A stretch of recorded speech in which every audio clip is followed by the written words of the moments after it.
പ്രാർത്ഥിക്കുക. കർത്താവായ ദൈവമേ, ഈ ആരാധനയിലെ എന്റെ കൈകൊണ്ട് അങ്ങയെ തൊടാൻ എന്റെ ഹൃദയം കൊണ്ട് അങ്ങയെ അനുഭവിക്കുവാൻ എന്റെ അന്തരംഗങ്ങളെ ആശീർവദിക്കണമേ, അഭിഷേകം ചെയ്യണമേ. ശ്രദ്ധിക്കട്ടെ.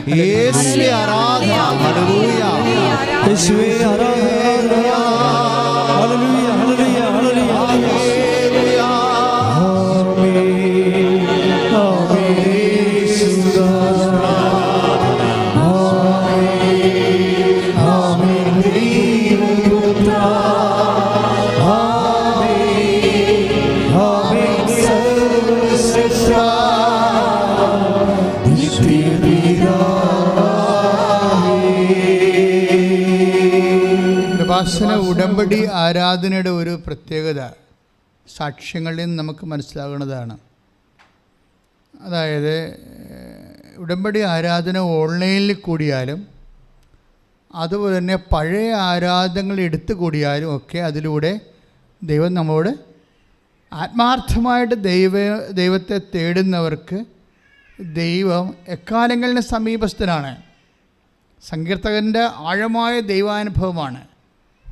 ആത്മാർത്ഥതയോടെ ദൈവത്തെ അനുഭവിക്കണം, ദൈവത്തെ തേടണം എന്നുള്ള ഉദ്ദേശത്തോടു കൂടിയാണ് നമ്മൾ ദൈവത്തെ തേടുന്നതെങ്കിൽ ഏത് മീൻസിലൂടെയും ഏത് മാർഗത്തിലൂടെയും ദൈവത്തെ നമുക്ക് സമീപസ്ഥനാണ്, ദൈവത്തെ നമുക്ക് അനുഭവിക്കാൻ കഴിയും. കഴിഞ്ഞ ദിവസങ്ങളിലെ ഒരു കണ്ണൂർ സഹോദരിയുടെ സാക്ഷ്യം, ബിന്ദു ആൻഡു, അവരുടെ ഒരു സാക്ഷ്യം ഒരു പ്രത്യേക സാക്ഷ്യമാണ്. നിങ്ങളെല്ലാവരും അത് ശ്രദ്ധിച്ചു കഴിഞ്ഞാൽ നിങ്ങൾക്ക്, അതായത് ഈ അവരുടെ പ്രശ്നം ആദ്യം പറയാം. അവർ ഉടമ്പടി ചെയ്യാനുണ്ടായ ഒരു സാഹചര്യമുണ്ട്. അതായത് അത് നമ്മളെ സംബന്ധിച്ചിടത്തോളം കുറച്ചുകൂടി ചിലപ്പോൾ അത് ബാധകമാകും. അവർക്ക് ഉള്ളൊരു വിഷയം ജപ്തിയാണ്. ഇപ്പം മാർച്ച് മാസം കഴിഞ്ഞില്ലേ ഇപ്പോൾ അല്ലേ? മാർച്ച് മാസം എല്ലാവർക്കും ഇപ്പോൾ ബാങ്കിൽ നിന്നൊക്കെ പേപ്പർ വന്നുകൊണ്ടിരിക്കുന്ന സമയമാണ്. അപ്പോൾ ഇവർക്ക് ജപ്തി, പേപ്പറല്ല വന്നത്, ജപ്തിയാണ് വന്നത്. കൃപാസനത്തിൽ ജപ്തി വന്ന അയാൾ അന്ന് തന്നെ കാണും, പിന്നെ അയാളെ മാറ്റി വെക്കത്തില്ല. അടിയന്തര വിഷയങ്ങളെല്ലാം കാണും. നിങ്ങൾ ഉടമ്പടി ഒന്ന് പുതുക്കി കറക്റ്റായിട്ട് നിന്നാൽ മതി. ഉടമ്പടി ബേസ്ഡായിട്ട് നിങ്ങൾ സിൻസിയറാണെന്ന് ഞങ്ങൾക്ക് ഓഫീസിന് തോന്നിയാൽ നിങ്ങളുടെ ഏത് വിഷയവും ഏത് സമയത്തും എടുക്കും. വിഷയത്തിനാണ് പ്രാധാന്യം, വ്യക്തികൾക്കൊന്നും ഒരു പ്രാധാന്യമില്ല. വെച്ച് കഴിഞ്ഞാൽ ഇപ്പോൾ സ്വാധീനവും അങ്ങനെ ഏതെങ്കിലും തരത്തിലുള്ള ഒരു രീതിയിൽ നമുക്ക് ഉടമ്പടിയിലേക്ക് വരാൻ പറ്റത്തില്ല. അതുകൊണ്ടാണ് റെക്കമെൻഡേഷൻസ് ഒന്നും സ്വീകരിക്കാത്തത്. നിങ്ങൾക്ക് വിഷയം ഓഫീസിൻ്റെ പറയുക, അത് കറക്റ്റായിട്ട് അവർക്ക് തോന്നിയാൽ തീർച്ചയായിട്ടും നിങ്ങൾ ഉടമ്പടി ഫിറ്റാണെങ്കിൽ നിങ്ങൾ അപ്പം തന്നെ കാണാൻ പറയും. ഉടമ്പടി ഫിറ്റായി നിർത്തണം എപ്പോഴും. കാര്യം അങ്ങനെയാണ് ഈ ആൾക്കാർ സാക്ഷ്യങ്ങളെല്ലാം പറഞ്ഞു കൂട്ടണത്. സുനിൽകുമാർ, വിഴിഞ്ഞം ഫൊറോണ, ട്രിവാൻഡ്രം. അപ്പം അയാളുടെ കുറേ പ്രശ്നങ്ങളുണ്ട്. ഈ ബിന്ദു ആൻ്റിയുടെ പ്രശ്നം തന്നെ പോലെ തന്നെ ഈ സുനിൽകുമാറിൻ്റെ പ്രശ്നമൊക്കെ റീസെൻ്റ് ഉടമ്പടി ഇന്നലെയും മെനയുന്നതായിട്ട് പറഞ്ഞു പോയ സാക്ഷ്യങ്ങളാണിതെല്ലാം. അതായത് സുനിൽകുമാറിൻ്റെ സാക്ഷ്യം, അതായത് അയാളുടെ പ്രശ്നം പറഞ്ഞുതരാം. ഒന്ന്, പുള്ളിയുടെ വീട് ഉറഞ്ഞിട്ട് കമ്പിയെല്ലാം പുറത്ത് കാണുന്നു. വിഴിഞ്ഞം അതുപോലെ തന്നെ ആലപ്പുഴ, കൊല്ലം മേഖലയിലൊക്കെ കടലോരത്ത് താമസിക്കുമ്പോൾ അല്പം കമ്പി പുറത്ത് വന്നാൽ മതി, ഉപ്പുകാറ്റിൽ പെട്ടെന്ന് തുരുവിച്ച് അടന്നടന്ന് വീഴും. നമ്മൾ എത്ര ഭംഗിയായിട്ട് ചെയ്താലും ഭയങ്കര കഷ്ടപ്പാടാണ്. അപ്പോൾ ഇദ്ദേഹത്തിൻ്റെ വീട് അങ്ങനെ വന്നത്, അദ്ദേഹം പറയണത് 12 വർഷമായി എൻ്റെ വീട് ഇങ്ങനെ ഉറഞ്ഞ് കമ്പി പുറത്ത് കാണുമ്പോൾ ഉപ്പുകാറ്റടിച്ചിട്ട് അത് തുരുമ്പിച്ചിട്ട് അത് അടന്നടന്ന് വീഴും. അതാണ് ഒരു പ്രശ്നം. രണ്ടാമത്തെ പ്രശ്നം എന്ന് പറയുന്നത് അദ്ദേഹത്തിന് 5.5 ലക്ഷം രൂപ കടമുണ്ട്. അതാണ് ഒരു പ്രശ്നം. അപ്പോൾ വീട് ഒരു പ്രശ്നം, പിന്നെ എന്താണ്, കടം വേറെ പ്രശ്നം. ഇനി കൊറോണയാണ്, അതുകൊണ്ട് ജോലിയില്ല. ആർക്ക്? അപ്പനും ഇല്ല ജോലി, മകനെയും ജോലിയില്ല, രണ്ടുപേർക്കും ജോലി വേണം. ഇത് 2 വിഷയം. അപ്പം ഇത് വെച്ച് അദ്ദേഹം ഉടമ്പടി ചെയ്യും. ഉടമ്പടി ചെയ്ത് കഴിയുമ്പോൾ കോവിഡ് കാലമാണെങ്കിലും ഉടമ്പടി അദ്ദേഹം കൃത്യമായിട്ടാണ് ചെയ്യണത്. കാര്യം ഇതിനിടയ്ക്ക് മകൻ അദ്ദേഹത്തിൻ്റെ അടുത്ത് പറയുന്നുണ്ട്, ഇത് നടക്കുക അപ്പ എന്നുവെച്ചാൽ അവന് ഈ ഗവൺമെൻറ് ജോലി വേണം, അതാണ് പ്രശ്നം. അപ്പോൾ അതേ സമയത്ത് അതുകൊണ്ട് തന്നെ അപ്പൻ പറയും, നീ ഇത് കൃത്യമായിട്ട് എൻ്റെ കൂടെ ഒന്ന് കൂട്, അമ്മ ഇത് നിനക്ക് ചെയ്തു തരും. അപ്പോൾ നമ്മളെ സംബന്ധിച്ചിടത്തോളം സ്വത്തെന്ന് പറഞ്ഞത്, ഈ സുനിൽകുമാറിൻ്റെ സ്വത്തെന്ന് പറഞ്ഞത് എന്താണ്? വിശ്വാസമാണ് അയാളുടെ സ്വത്ത്. അവിടെ കുറേ പ്രശ്നങ്ങളുണ്ട്. 5.5 ലക്ഷം രൂപ കടമുണ്ട്, പിന്നെ നിത്യവരുമാനം, അയാൾക്ക് ഒരു കടയുണ്ട്, ആ കടയിൽ ഇരുന്നിട്ട് കച്ചവടം ശരിയാകാനില്ല. അതുകൊണ്ട് അയാൾ വേറെ പണിക്ക് കരത്തൊഴിലിന് പോയി. ചിലപ്പോൾ കിട്ടും, ചിലപ്പോൾ കിട്ടത്തില്ല. ആ സമയത്ത് വൈഫ് കച്ചവടം നടത്തിക്കൊണ്ടിരിക്കും. അപ്പോൾ ഇങ്ങനെ ഒരു സാധാരണ കുടുംബം, പക്ഷേ സകലവിധ പ്രശ്നങ്ങളൊരു കുടുംബമാണ്. പക്ഷേ എനിക്ക് ആ സാക്ഷ്യം കേട്ടപ്പോൾ തോന്നിയത്, സുനിൽകുമാർ ആ സാക്ഷ്യത്തിനോട്, ആ ഉടമ്പടിയോട് പക്ക പെർഫെക്റ്റായിട്ട് ഫിഡേലാണ്. പുള്ളി ഭയങ്കര ഫിഡേലാണ്. വെച്ചാൽ കൃത്യമായിട്ട് അത് ഉടമ്പടി വിഷയങ്ങൾ കൃത്യമായി തൻ്റെ ജീവിതത്തിൽ ദൈവം നടത്തുമെന്ന് അദ്ദേഹം പൂർണ്ണമായിട്ട് വിശ്വസിച്ചുകൊണ്ട് കൃത്യമായിട്ട് ഉടമ്പടി ചെയ്യും. ആ സമയത്ത് ചില ആൾക്കാരുടെ പ്രത്യക്ഷയുടെ പ്രാർത്ഥനയുടെ സമയം തെറ്റിപ്പോവും, ചിലർ പത്രത്തിൻ്റെ പ്രവർത്തനം ചെയ്യാൻ വൈകും. അപ്പോൾ ഇതെല്ലാം ഇങ്ങനെ ഒന്ന് അത് അങ്ങനെ വൈകുന്നതനുസരിച്ച് എന്താ സംഭവിച്ചാൽ നമ്മളുടെ വിശ്വാസത്തിൻ്റെ ഒരു വെള്ളം ചേർക്ക് ഡയലൂട്ട് ഫോമിലാണ് ഇതെല്ലാം വൈകണത്. അല്ലെങ്കിൽ വൈകത്തില്ല. നമുക്ക് ചെയ്യാം, ശരിയാവുന്നൊക്കെ പറഞ്ഞ് പത്രങ്ങളൊക്കെ കൊണ്ട് വീട്ടിൽ വെക്കും, പള്ളിയിൽ പോവും. കാത്തലിക്സ് ആണെങ്കിൽ പള്ളിയിൽ പോയി കുമ്പസാരിക്കാം, അച്ഛനുണ്ടോ എന്ന് നോക്കും, അച്ഛനില്ല, തിരിച്ചു പോരും.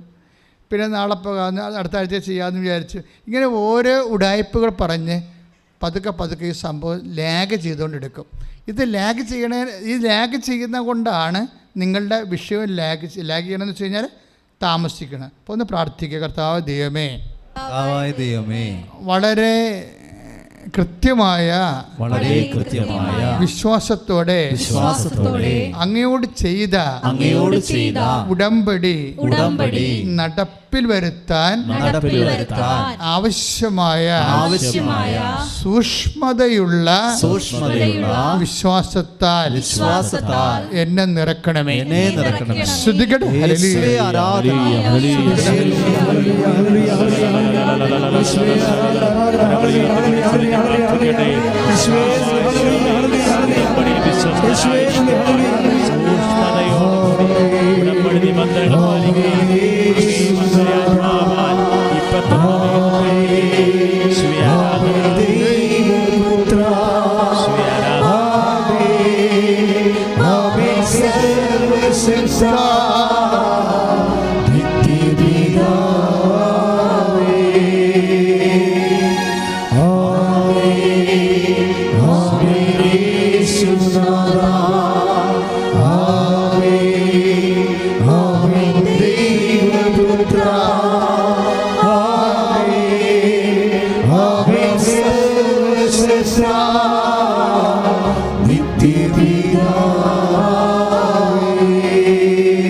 പരിശുദ്ധ പരമദിവ്യകാരുണ്യത്തിന്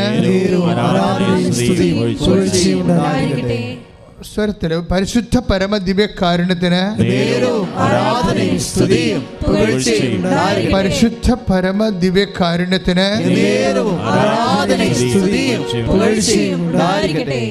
പെട്ടെന്ന് തന്നെ സുനിൽകുമാറിൻ്റെ മകന് ഒരു ഇൻ്റർവ്യൂ ഉണ്ടായി. അദ്ദേഹത്തിന് ജോലി കിട്ടി, ഒറ്റാഴ്ചക്കുള്ളിൽ ജോലി കിട്ടി. പക്ഷേ ജോലി കിട്ടിയെങ്കിലും അവിടെ ഒരു എക്സർസൈസിൻ്റെ ഭാഗമായിട്ട് വന്ന് അദ്ദേഹത്തിൻ്റെ ഇവിടെ എവിടെയോ പോലീസിലോ മറ്റേ CRPയിലോ അങ്ങനെ ഫോഴ്സിലാണ് ജോലി കിട്ടിയിരിക്കുന്നത്.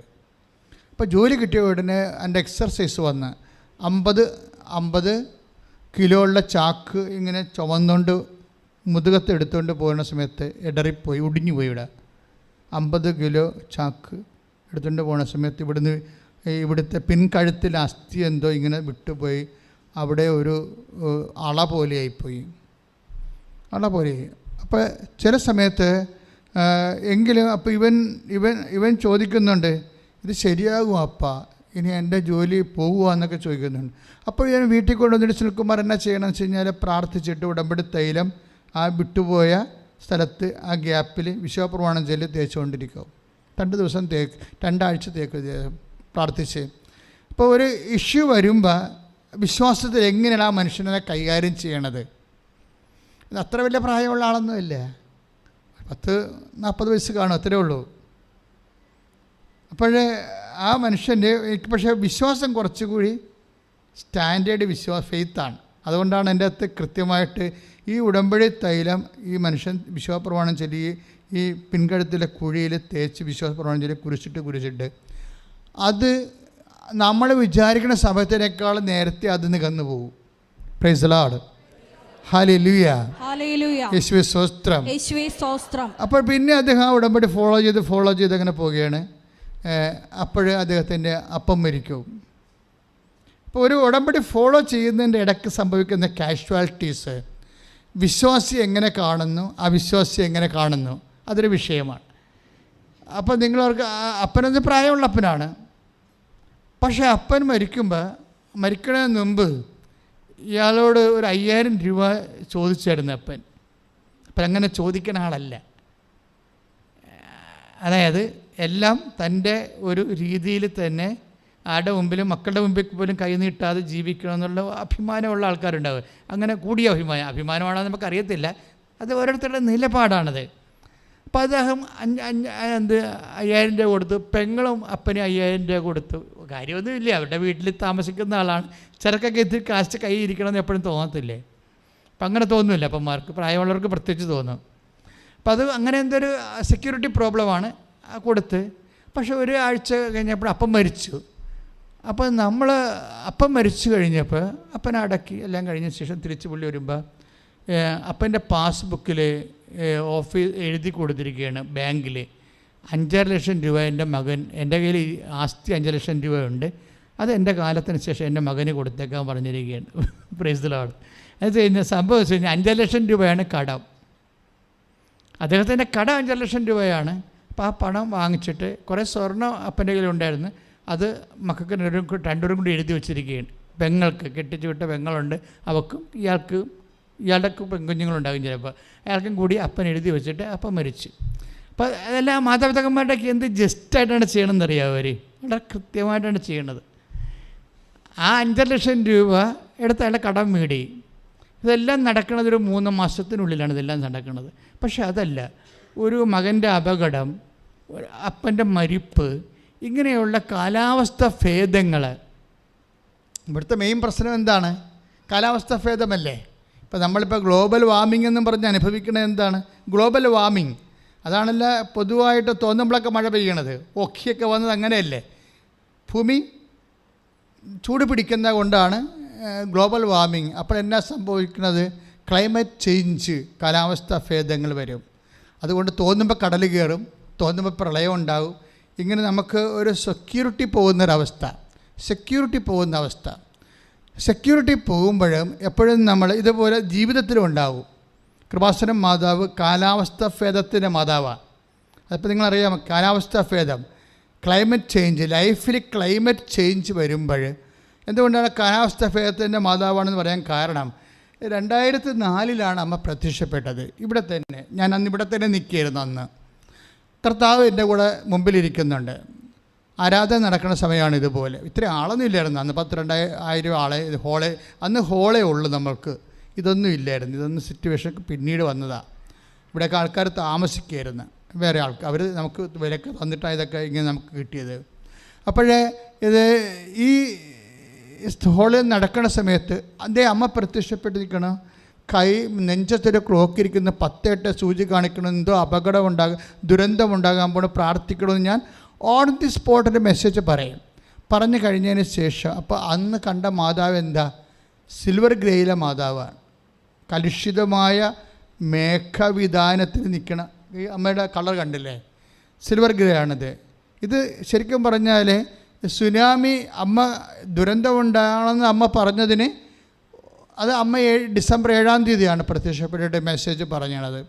പക്ഷേ അതിനുശേഷം ഈ ഡിസംബർ 26 ആയപ്പോഴാണ് സുനാമി വരണത്. സുനാമിയുടെ 2ാമത്തെ തിരയും കഴിഞ്ഞിട്ട് 3ാമത്തെ തിരയ്ക്ക് ഞാൻ കടലറ്റത്ത് നിൽക്കുന്നുണ്ട്. പട്ടാകാലമ്പോൾ ആളാണ്. ഒത്തിരി ആൾക്കാർ വീട്, സ്ഥലം, കോഴി, പശുവിനെയൊക്കെ എടുത്തുകൊണ്ട് ഓട്ടോറിക്ഷയിലൊക്കെ ഓടുന്നുണ്ട്. ഈ ജനം നാട് വിട്ടു പോകുന്നൊരു കാഴ്ച കാണുന്നത് ഭയങ്കര ആദ്യമായിട്ട് നമുക്ക് കാണുന്നത്. യുദ്ധം ഉണ്ടാകുന്നതിനേക്കാളും യുദ്ധം ഉണ്ടായ എവിടെയെങ്കിലും എടുത്ത് മിസൈൽ വീഴുമെന്നല്ലേ ഉള്ളൂ. കടൽ കയറണം അങ്ങനെയല്ലല്ലേ, മൊത്തം അങ്ങോട്ട് കയറുകയല്ലേ, എല്ലാ ജില്ല ബേസ് കയറിപ്പോവുകയല്ലേ. അപ്പോൾ ഈ മൊത്തം ഈ തീരദേശം ഇങ്ങനെ ജീവനും കൊണ്ട് ഓടുന്നൊരു കാഴ്ച ഞാൻ എൻ്റെ കണ്ണുകൊണ്ട് കണ്ടതാണ്. അപ്പോൾ ഞാൻ ഓടാനൊന്നും പോയില്ല. ഞാൻ ഇടയ്ക്കൊക്കെ അത് ആ അനുഭവ സാക്ഷി ഇടയ്ക്ക് പറയാറുണ്ട്. പോകാതെ കന്യാസ്ത്രീമാരവിടെ ഈ 10,000-2000 ആൾക്കാരിങ്ങനെ നിൽക്കുന്ന സമയത്ത് ഈ അതിൻ്റെ കൂടെ നിൽക്കുന്ന ഈ മദർ തെരേസയുടെ കുറച്ച് കന്യാസ്ത്രീമാരുണ്ടായിരുന്നു, എൻ്റെ മഠത്തിൽ നിന്ന് വന്നവരായിരുന്നു. അപ്പോൾ അവർ വന്നപ്പോൾ അവരോട് പരിചയം ഉണ്ടായ കാരണം ഞാൻ അവരോട് പറഞ്ഞു നമുക്ക് പോയി പ്രാർത്ഥിക്കാമെന്ന് പറഞ്ഞു. ഈ 3-ാമത്തെ ദിവസം സാധനം വന്ന് കയറിയ വീടെല്ലാം നാട്ടുകാരെല്ലാം ഒഴുകിപ്പോയി മരിച്ചു പോകും, കാണത്തുകൂടിയില്ല, എവിടെ പോകണമെന്ന് പോലും അറിയാൻ പറ്റത്തില്ല.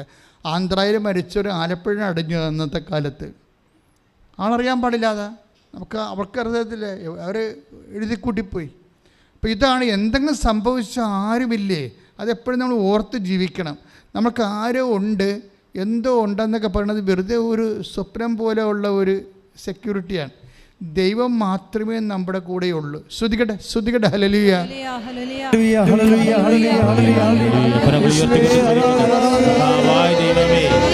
അങ്ങ് മാത്രമാണ് ഞങ്ങളുടെ കൂടെ ഉള്ളത്. ആ വലിയ ബോധ്യത്തിലൂടെ ഈ ഉടമ്പടി ധ്യാനത്തിൽ ഞങ്ങൾ നയിക്കുന്ന നന്ദി പറയുന്നു. അങ്ങയുടെ സാന്നിധ്യം ഉറപ്പുവരുന്ന നന്ദി പറയുന്നു. ആരാധന, ആരാധന, ആരാധന. ചേർന്ന് പാടാം.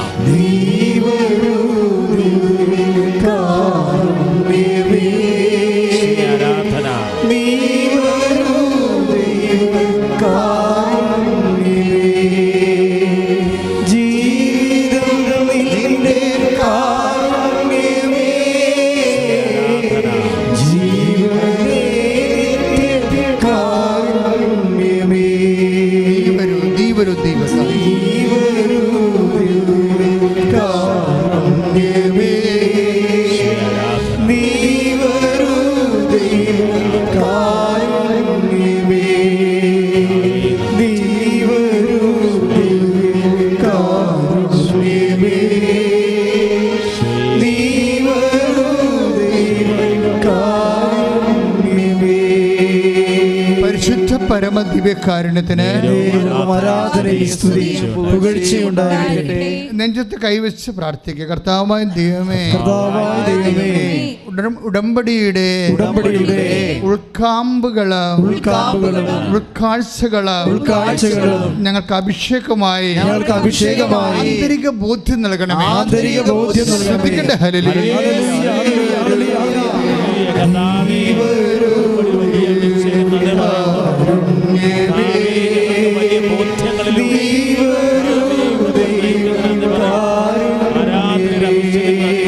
സന്തോഷത്തോടെ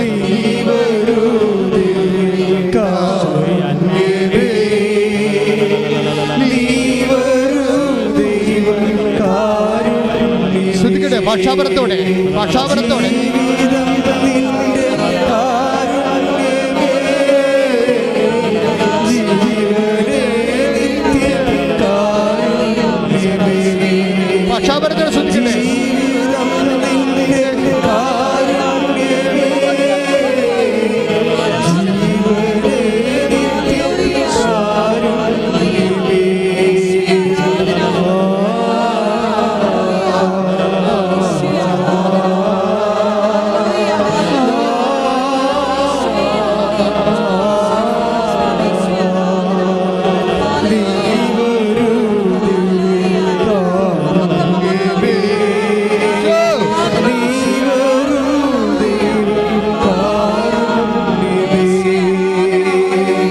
പരമദിവ്യകാരുണ്യത്തിന് ആരാധനയും സ്തുതിയും പുകഴ്ചയും ഉണ്ടായിരിക്കട്ടെ. ഓൺലൈനിലുള്ളവരും പ്രാർത്ഥിക്കുക, നിങ്ങളും പ്രാർത്ഥിക്കുക. കർത്താവായ ദൈവമേ, അങ്ങയെ സ്നേഹിക്കുവാൻ ഈ നിമിഷം നൽകിയതിനെ ഓർത്ത് നന്ദി പറയുന്നു. കർത്താവേ, അങ്ങയുടെ ഹൃദയത്തെ സ്പർശിക്കുന്ന വിധത്തിൽ ഞങ്ങൾക്ക് വചനം നൽകണമേ, പ്രാർത്ഥന നൽകണമേ. ഞങ്ങളുടെ നാവിനെ, കണ്ണപ്പുടങ്ങളെ അങ്ങയുടെ ആണിപ്പെടുതാർന്ന വലത് കരത്താൽ ഇപ്പോൾ അഭിഷേകം ചെയ്യണമേ. ഇപ്പോൾ അഭിഷേകം ചെയ്യണമേ. ശ്രദ്ധിക്കട്ടെ.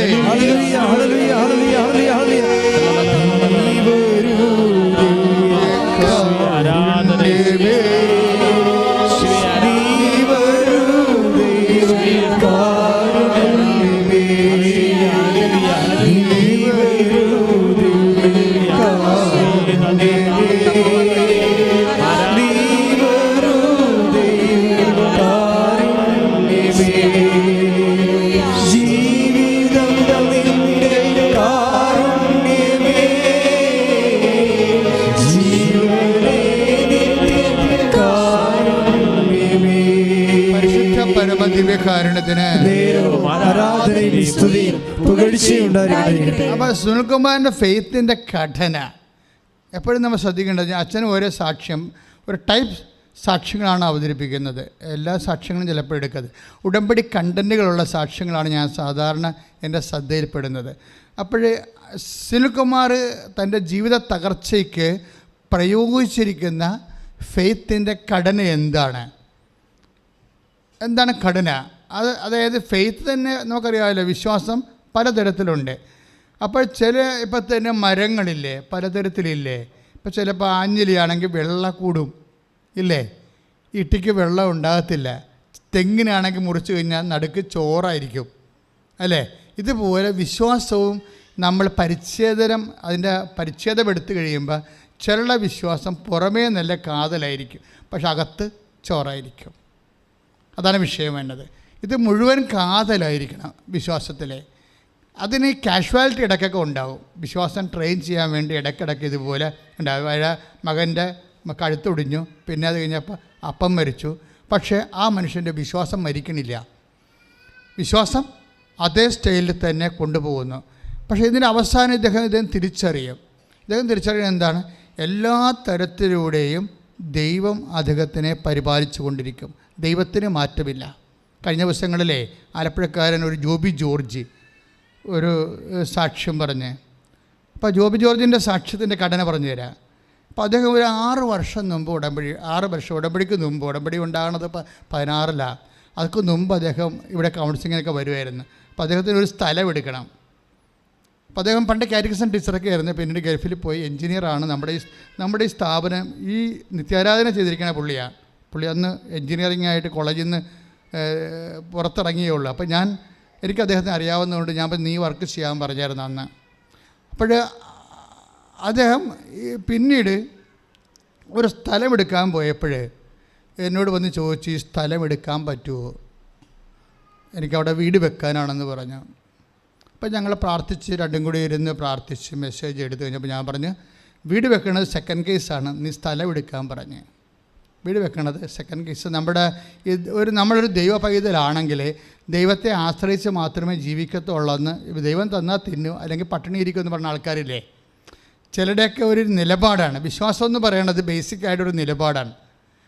ദൈവം തന്നാൽ തിന്നും അല്ലെങ്കിൽ പട്ടിണി ഇരിക്കും. ചില ആൾക്കാർ ദൈവം തന്നില്ലെങ്കിൽ സത്താം വർഷപ്പോഴാണെങ്കിലും പോയി കാര്യം സഹിക്കാൻ വേണ്ടി ഇരിക്കുന്ന ആൾക്കാരുണ്ട് ഇല്ല. അതാണ് എപ്പോഴും നിങ്ങളുടെ വിശ്വാസം അതായത് നിങ്ങളുടെ കറക്റ്റ് ആൾക്കാരാണ്, അകത്ത് ചോറാണ് എന്നൊക്കെ ദൈവം പരിശോധിക്കും. അതെപ്പോഴും ഈ പരിശോധന എപ്പോഴും പറയണത് അത്ര സുഖമുള്ള ഒരു ഫോർമാറ്റിലല്ല. ഇപ്പം അയാൾക്കിടെ കഴുത്തൊടിഞ്ഞില്ലേ അല്ലേ, മകൻ അപ്പം മരിച്ചില്ലേ. അപ്പോൾ പരിശോധനകൾ വരണത് എപ്പോഴും നമ്മൾ ശ്രദ്ധിക്കണം, നമ്മുടെ കാതലാണോ അതോ ചോറാണോ ഈ മരത്തിനെ ഉള്ളത്. നിങ്ങളുടെ നാട്ടിലൊക്കെ എന്താ പറയുന്നത്? ആലപ്പുഴത്തെ ഭാഷയിൽ ഞാൻ പറയണത് ചോറെന്ന് പറഞ്ഞു കഴിഞ്ഞാൽ ഈ തെങ്ങിൻ്റെ അകത്തിരിക്കുന്ന ബലമില്ലാത്ത മൂക്കാത്ത അവസ്ഥക്കാണ് ചോറ്. ആഞ്ഞിരിക്ക് വെള്ള എന്ന് പറയും. പിന്നെ വെള്ള എന്ന് എല്ലാവരും പറയുന്നുണ്ട് അല്ലേ. ആഞ്ഞില്ല വെള്ള അച്ചക്ക് ഉച്ചൂത്തിപ്പോവും. കുറച്ച് കഴിയുമ്പോൾ അത് ഉച്ചൂത്തിപ്പോവും. അത് അപ്പോൾ വിശ്വാസത്തിൽ ഉച്ചകൂത്തുന്ന ഭാഗങ്ങളുണ്ടെങ്കിൽ ദൈവം എപ്പോഴും ഇതിനെ ഉറപ്പിച്ചു നിർത്തി. തെങ്ങിനെ എങ്ങനെയാണ് ദൈവം ഉറപ്പിക്കുന്നത്? ദൈവം അതിനെ ആട്ടിയാണ് ഉറപ്പിക്കുന്നത്. കാറ്റൊക്കെ വന്ന് പിടിച്ചിട്ട് അതിങ്ങനെ ആടി ആരിൻ്റെ ഫൈബറിലല്ല നിൽക്കണത്. ഇങ്ങനെ കുറേ നാൾ ആടിക്കഴിയുമ്പോൾ മുകളിലുള്ള ഫൈബറെല്ലാം ബലമുള്ളതായി മാറും. നമ്മളതിനെ ആരെന്നാണ് വിളിക്കണത്. ദൈവം അത് കറക്റ്റ് ഫൈബറാണ്. പക്ഷേ വെറുതെ ഫൈബർ ബലം പിടിച്ചിരിക്കത്തില്ല. അതിനെ ഇടയ്ക്കിടയ്ക്ക് നമ്മൾ തെങ്ങിൽ നിന്ന് ആടാൻ കണ്ടിട്ടില്ലേ കാറ്റൊക്കെ പിടിക്കുമ്പോൾ. അങ്ങനെ ഇതുപോലെ നമ്മുടെ വിശ്വാസവും ദൈവം ഇങ്ങനെ ഇടയ്ക്ക് ആട്ടിക്കൊണ്ടിരിക്കും. അപ്പോൾ ആട്ടുന്ന കാരണം പൗത്രോസ് എന്താ പറയണത്? നിങ്ങളുടെ വിശ്വാസം ഉറപ്പിക്കണമെന്ന് പറയും. എപ്പോഴും ഉറപ്പിക്കണമെന്ന് പറയണത് ഒരു വളരെ അപകടകരമായ സാഹചര്യത്തിൽ നമ്മൾ പോകുമ്പോൾ നമ്മൾ ഉണർവോടുകൂടി വിശ്വാസം ഏറ്റു പറയുമ്പോഴാണ് വിശ്വാസം ഉറക്കണത്. ആ സമയത്ത് നിങ്ങൾ ഇപ്പോൾ എന്തെങ്കിലും ഒരു ഇഷ്യൂ ഉണ്ടായി, നിങ്ങൾക്ക് സങ്കടമായി, നിങ്ങൾ കുടുംബ പ്രാർത്ഥന മുടക്കി അല്ലെങ്കിൽ കുർബാന മുടക്കി, പിന്നെ ദൈവമെന്ന് വിളിക്കുന്നത് ഞാൻ ദൈവം വിളിച്ചിട്ട് എൻ്റെ വിളിയൊന്നും കേൾക്കണില്ലല്ലോ എന്നൊക്കെ പറഞ്ഞിട്ട് നമ്മളിങ്ങനെ ദൈവത്തിന് സൈഡ് ലൈൻ ചെയ്യും. അപ്പോൾ അതോടുകൂടി എന്തെങ്കിലും ഇഷ്യൂ ഉണ്ടായി കഴിയുമ്പോൾ ഒന്നെങ്കിൽ നിങ്ങൾ ജയിക്കും അല്ലെങ്കിൽ നിങ്ങൾ തോക്കും. അത് നിങ്ങളുടെ ജ്ഞാനം അനുസരിച്ചിരിക്കും. പിടികിട്ടില്ലേ? ഒരു ഇഷ്യൂ ഉണ്ടായി കഴിയുമ്പോൾ ഒന്നെങ്കിൽ നിങ്ങൾ തോക്കും. ഇപ്പോൾ അവന് വേണ്ടി, ഇപ്പോൾ സുനിൽകുമാറിന് വേണ്ടി പറയാൻ വരുന്നത് എന്താണ്, എനിക്ക് ആപ്പിളൊരു മകനാണ് ഉള്ളത്, അവൻ്റെ കഴുത്തൊടിഞ്ഞല്ല എന്ന് വേണേൽ പറയാൻ വരുന്നു. പക്ഷേ അത് പറയത്തില്ല. അയാളത് വിശ്വാസം പ്രഖ്യാപിക്കാനുള്ള ഒരു വകുപ്പാക്കി മാറ്റിക്കളയും. വിശ്വാസം വളരണത് ഇങ്ങനെയാണ്. വിശ്വാസം നമുക്ക് സംഭവിക്കണ വിഷയങ്ങൾ വിശ്വാസം പ്രഖ്യാപിക്കാൻ വേണ്ടിയുള്ള ഒരു അവസരമാക്കി എടുക്കും. പ്രാർത്ഥിക്കുക. കർത്താവായ ദൈവമേ, എൻ്റെ ജീവിതത്തിലും ഇങ്ങനെ വിശ്വാസം ഉറപ്പിക്കാൻ വേണ്ടി പരീക്ഷണങ്ങൾ ഉണ്ടാകുമ്പോഴേ അത് മനസ്സിലാക്കാനും വിശ്വാസത്തില് ഉറച്ചു നിൽക്കാനും വിശ്വാസം പ്രഖ്യാപിക്കാനും എനിക്ക് പ്രത്യേക വരം നൽകണമേ. പ്രത്യേക വരം നൽകണമേ. ശ്രുതികട്ടെ. ഹല്ലേലൂയ.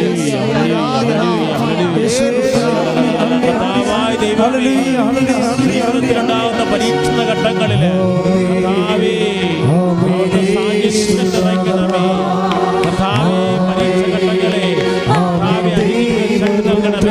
പരഘോഷത്തോടെ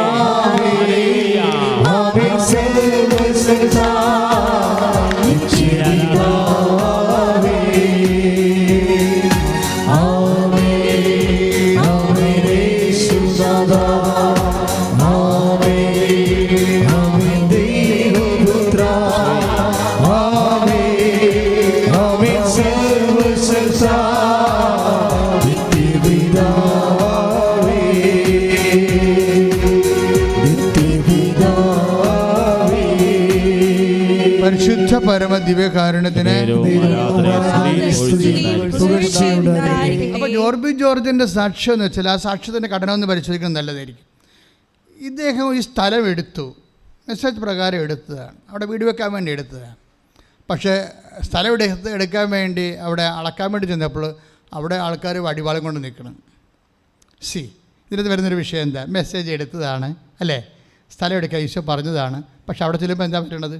വടിവാളം കൊണ്ട് നിൽക്കണം. അപ്പോൾ നമ്മൾ വിശ്വസിക്കണതും നമുക്ക് സംഭവിക്കണതും തമ്മിൽ ചില സമയത്ത് രണ്ട് കാര്യങ്ങളായിരിക്കും.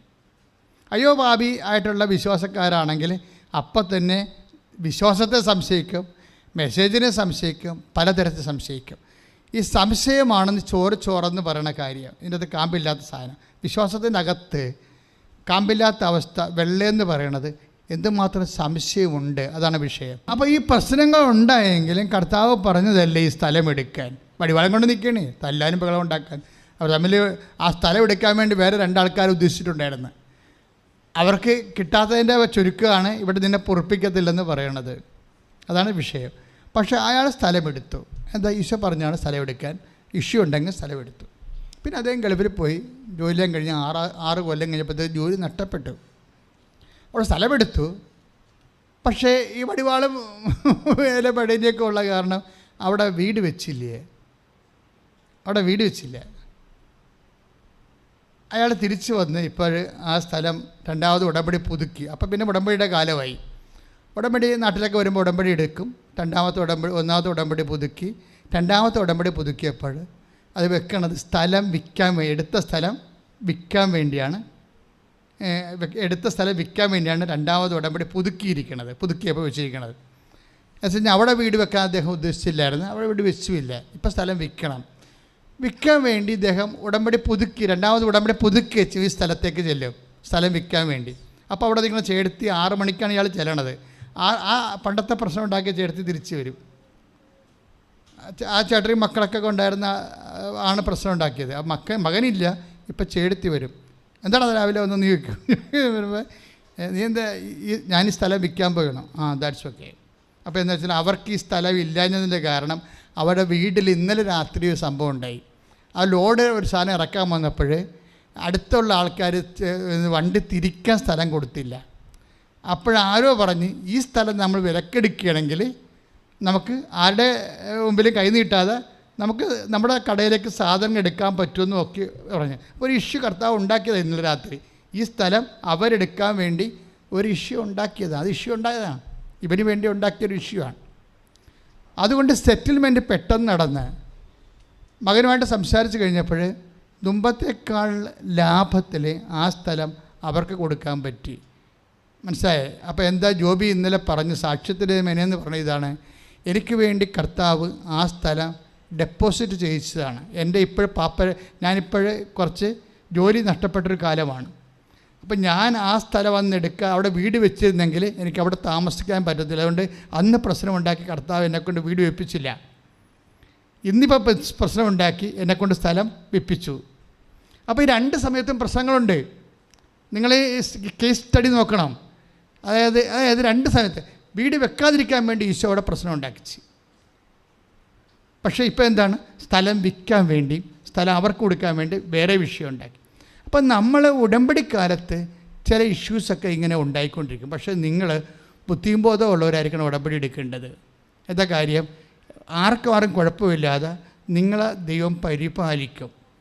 അപ്പം ഞാൻ ജോബി ഈ സാക്ഷ്യം പറഞ്ഞുകൊണ്ടിരിക്കുന്ന സമയത്ത് എൻ്റെ മനസ്സിൽ പെട്ടെന്ന് വന്നതെന്ന് വെച്ച് കഴിഞ്ഞാൽ, പണ്ട് ഈ ജോസഫിന് ഒരു സ്വപ്നമുണ്ട്. ഫറവോയ്ക്ക് സ്വപ്നം ഉണ്ടായില്ലേ? ഫറവോയുടെ സ്വപ്നം എന്താ പറഞ്ഞത്? ഇപ്പം 41:4 ഉൽപ്പത്തി പുസ്തകത്തിൻ്റെ 41:4 ഫറവോയുടെ സ്വപ്നമാണ്. എന്താ സ്വപ്നം എന്ന് പറയുന്നത്, ഒരു നദീതീരത്ത് കൊഴുത്ത് അഴകുള്ള 7 പശുക്കൾ നദിയിൽ നിന്ന് കയറി വന്നു. അവ പുൽത്തകിടിയിൽ മേഞ്ഞുകൊണ്ട് നിന്നു. അതിനുശേഷം മെലിഞ്ഞ് വിരൂപമായ വേറെ 7 പശുക്കൾ നൈലിൽ നിന്ന് കയറി നദീതീരത്ത് നിന്നിരുന്ന മറ്റു പശുക്കളുടെ അരികിൽ വന്നു നിന്നു. മെലിഞ്ഞ് വിരൂപമായ പശുക്കൾ കൊഴുത്ത് അഴകുള്ള പശുക്കളെ വിഴുങ്ങിക്കളഞ്ഞു. ഇതെന്ന് വെച്ച് കഴിഞ്ഞാൽ ക്ഷാമത്തിൻ്റെ ഒരു കാലം, അഭിവൃദ്ധിയുടെ ഒരു കാലമാണ്. അപ്പോഴാണ് ഡിപ്പോസിറ്റ് ചെയ്യാൻ പറയുന്നത്. അതാണ് മെടുത്ത പശുക്കൾ. ഈ അഭിവൃദ്ധിയുടെ കാലം വരുമ്പോൾ നമ്മളത് ഇനി വരാൻ പോകുന്ന കാലം മെലിഞ്ഞ കാലമാണെന്നുള്ളൊരു ബോധം നമുക്കുണ്ടാകണം. പലർക്കും ഉണ്ടാകുന്ന ഈ സാമ്പത്തിക കടങ്ങൾ ചെന്ന് വന്നിരിക്കുന്ന വിഷയങ്ങളിൽ ഒന്ന് അതാണ്. എന്ന് വെച്ചാൽ നമ്മൾക്ക് അഭിവൃദ്ധി വരുമ്പോൾ നമ്മൾ അടിച്ചു പൊളിക്കും. പിന്നെ എല്ലാ കാലത്തും ഇങ്ങനെ തന്നെ ആയിരിക്കുമെന്ന് നമ്മൾ വിചാരിക്കും. കോവിഡ് നമ്മൾ കോവിഡ് എന്ന് പറഞ്ഞ സംഭവം കേട്ടിട്ട് പോലും ഇല്ല. ഈ മെലിഞ്ഞ പശു വന്നിട്ട് കൊഴുത്ത പശുവിനെ മുഴുവൻ വിഴുങ്ങിയില്ലേ? നമ്മളുണ്ടാക്കി വെച്ചിരുന്നതെല്ലാം കോവിഡ് കൊണ്ടുപോയി ശരിക്കും പറഞ്ഞാൽ. അപ്പം അങ്ങനെ വരുമ്പോൾ കച്ചവടം നഷ്ടപ്പെട്ടവരുണ്ട്. അങ്ങനെ പല കാര്യങ്ങളിലും അവരുടെ ഇട്ടുകൂട്ടിൽ നിന്നാണ് അവർ ആ കാലങ്ങളിലെല്ലാം ചിലവ് തെളിഞ്ഞുകൊണ്ടിരിക്കുക. അതായത് മെഴുത്ത പശുവിനെ മെലിഞ്ഞ പശു വിഴുങ്ങിക്കളയും. അപ്പോൾ ഇതൊക്കെ എല്ലാ കാലത്തും ഉള്ളതാണ് ഈ സംഭവങ്ങൾ. ഇന്നത്തെ കാലത്ത് ഈ മെലിഞ്ഞ പശു എന്ന് പറഞ്ഞാൽ കോവിഡ് വന്ന് കയറിയപ്പോൾ പണ്ട് നമ്മൾ ഉണ്ടാക്കി വെച്ചിരുന്നതെല്ലാം അത് വിഴുങ്ങിക്കൊണ്ടുപോയി. ഇപ്പോൾ നമ്മൾക്ക് കാശില്ലാതെ വിഷമിക്കുന്ന ഒരു സമയമാണ് വന്നത്. ഇന്നലെ ഞാനൊരു പെൺകുട്ടി അവളെ IELTS പ്രാർത്ഥിക്കാൻ വേണ്ടി കണ്ണൂരിൽ നിന്ന് വന്ന്. അപ്പോൾ ഞാൻ ചോദിച്ചത്, നിനക്ക് വല്ലതും പറയാനുണ്ടാകുമെന്ന് ചോദിച്ചു. വെച്ചാൽ എനിക്ക് എനിക്കൊരു മനസ്സിന് ഒരു സ്വസ്ഥത കിട്ടണില്ല. നിനക്ക് വല്ലതും പറയാൻ. അപ്പോൾ അവൾക്ക് IELTS അടുത്ത 9-ാം തീയതി പരീക്ഷയാണ്, അതാണ് പറയണത്. അപ്പം ഞാൻ പറഞ്ഞു, അതല്ലല്ലോ വേറെ എന്തോ കാര്യമുണ്ടല്ലോ എന്ന് ഞാൻ പറഞ്ഞു. അപ്പോൾ അവൾ പറഞ്ഞു, അച്ഛാ എനിക്ക് ഇങ്ങോട്ട് വരാനുള്ള വണ്ടിക്കാശില്ലായിരുന്നു, വീട്ടിൽ വരുമാനമൊന്നുമില്ല. അവസാനം എനിക്ക് പക്ഷേ കൃപാസനത്തിൽ വരണമെന്ന് ഭയങ്കര ആഗ്രഹമായത് കാരണം ഞാൻ ഇരുന്ന് വിഷമിച്ചപ്പോൾ എൻ്റെ ചിറ്റപ്പൻ കണ്ടിട്ട് പറഞ്ഞു, നീ എന്തെങ്കിലും വിഷമിക്കണം? അപ്പോൾ പറഞ്ഞു, ഞാൻ ആലപ്പുഴ എനിക്ക് പോയി ഉടമ്പടി എടുക്കാൻ വേണ്ടിയാണ്. അപ്പോൾ ചിറ്റപ്പൻ എനിക്ക് 2000 രൂപ തന്നു. അപ്പോൾ അതാണ് അവൾക്ക് പറയാനുള്ളത്. അത് ഞാൻ മാതാവിനോട് പറഞ്ഞു. ഞാൻ പറഞ്ഞു, നിനക്കിതാണ് പറയാനുള്ളത്, IELTS അല്ല എന്നോട് പറയേണ്ടത്. നിൻ്റെ കുടുംബം പാപ്പരായ കാര്യങ്ങളാണ് പറയാനുള്ളത്. അപ്പം നിൻ്റെ മെലിച്ചിൽ ദൈവം അറിയുന്നുണ്ട്. നിൻ്റെ മെലിച്ചിൽ ഈ മണ്ണി ചവിട്ടി കഴിയുമ്പോൾ നീ എന്തുമാത്രം മെലിഞ്ഞിരിക്കണമെന്ന് നിൻ്റെ ദൈവം അറിയും. നിൻ്റെ അമ്മ നിന്നെ സംരക്ഷിക്കും. ശ്രുതിക്കട്ടെ. ഹല്ലേലൂയ.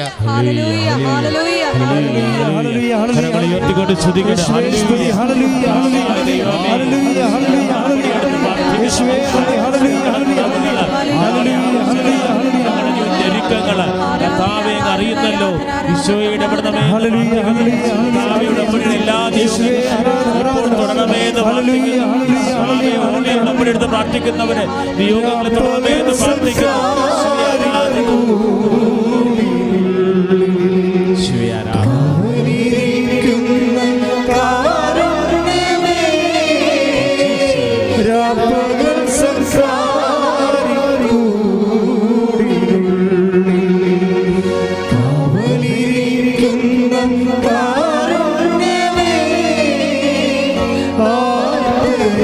സ്നേഹത്താലോ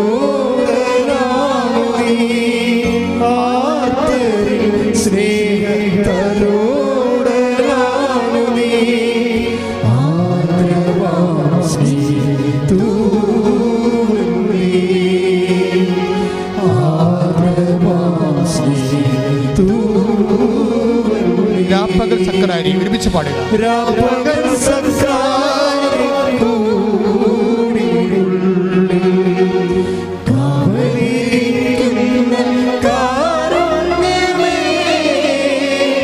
രാപ്പകൽ സക്കരാരി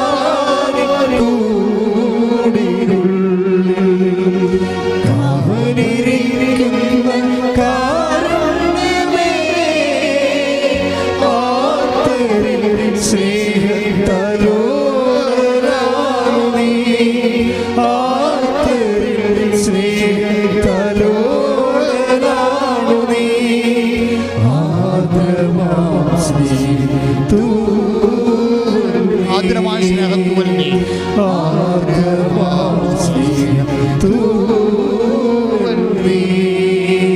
നീ വരൂ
വീശിക്കൊണ്ട്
മക്കളില്ലാത്തവരെ സ്പർശിക്കണമേ കർത്താവേ, ജോലിയില്ലാത്തവരെ സ്പർശിക്കണമേ കർത്താവേ, മക്കളില്ലാത്തവരെ സ്പർശിക്കണമേ കർത്താവേ.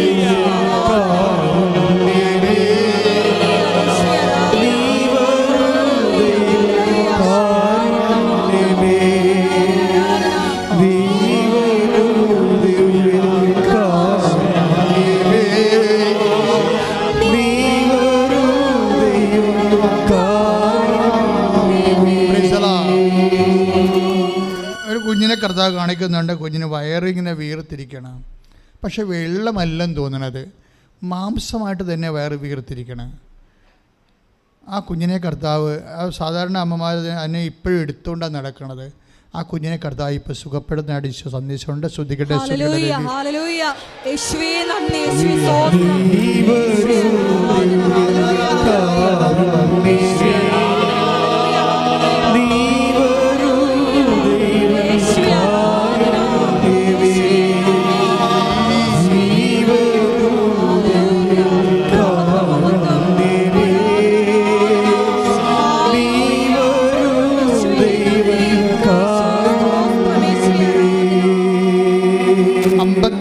ദിവസമോ 52 മാസമോ ആയിട്ട് ലോക്ക് ചെയ്ത് കിടക്കുന്ന ഒരു വ്യവസായ സ്ഥാപനമോ വ്യാപാര സ്ഥാപനമോ വരുമാന മാർഗം കർത്താവ് ഈ പ്രാർത്ഥനയോടുകൂടി അത് തുറക്കുന്നതായിട്ട് സന്ദേശമുണ്ട്. ശ്രദ്ധിക്കട്ടെ.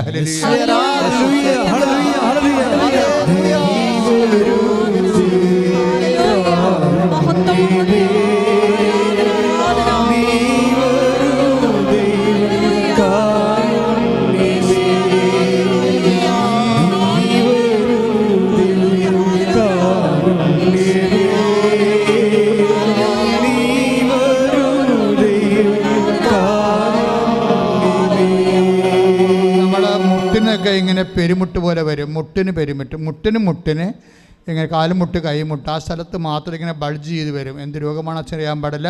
അങ്ങനെയുള്ള രോഗത്തെ കർത്താവ് സ്പർശിച്ച് സൗഖ്യപ്പെടുത്തിക്കൊണ്ടിരിക്കുന്നു. ശ്രുതികട്ടെ.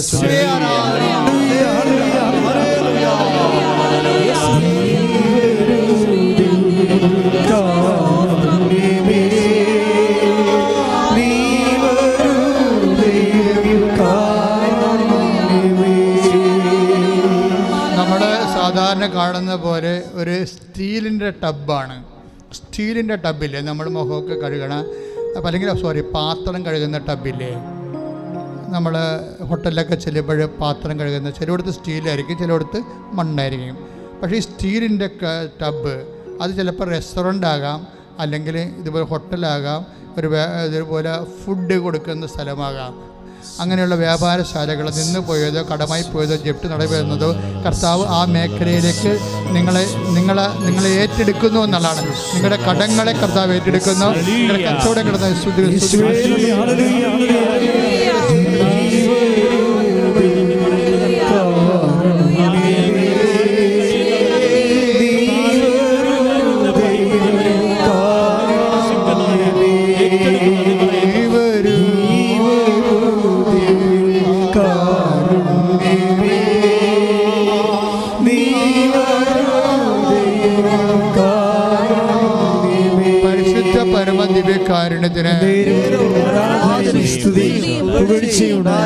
നമ്മളെ കുലശ്ശേരി പോലെ എന്താ അതിന് നമ്മുടെ ആലപ്പുഴ ഇങ്ങനെയൊക്കെയാണ് പറയുന്നത്, തേക്കുന്ന ഒരു സംഭവം ഉണ്ടല്ലോ, എന്താണ് കുലശ്ശേരി. അപ്പോൾ ഇതിങ്ങനെ മെസ്സേജ് കാണിക്കുന്നുണ്ട്. ദാറ്റ് മീൻസ് നിർമ്മാണ പ്രവർത്തനമാണ്. നിർമ്മാണ പ്രവർത്തനമൊക്കെ ഒരുമിച്ച് പ്രാർത്ഥിക്കുക. ചിലപ്പോൾ വീട് വെക്കാൻ ആഗ്രഹിക്കുന്നവരാകാം, വീട് വെക്കാൻ റിപ്പയർ ചെയ്യാൻ ഉദ്ദേശിക്കുന്നവരാകാം, അല്ലെങ്കിൽ എക്സ്റ്റെൻഡ് ചെയ്യാൻ ഉദ്ദേശിക്കുന്നവരാകാം, ചിലപ്പോൾ വീടിന് പകരം സ്ഥാപനമാകാം, എന്തുമാകട്ടെ.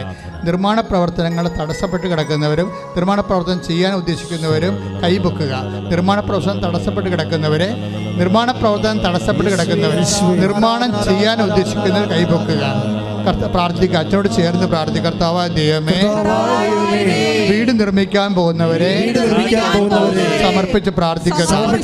സ്ഥാപനങ്ങൾ നിർമ്മിക്കാൻ പോകുന്നവരെ സമർപ്പിച്ച് പ്രാർത്ഥിക്കുന്നു. നിർമ്മാണ പ്രവർത്തനം തൊഴിലായി ചെയ്തിട്ട് ആ തൊഴിൽ നിന്ന് പോയവരെ സമർപ്പിച്ച് പ്രാർത്ഥിക്കുന്നു.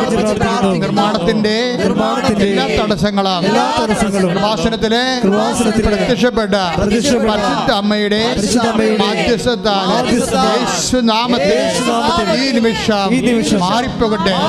ശ്രദ്ധിക്കട്ടെ.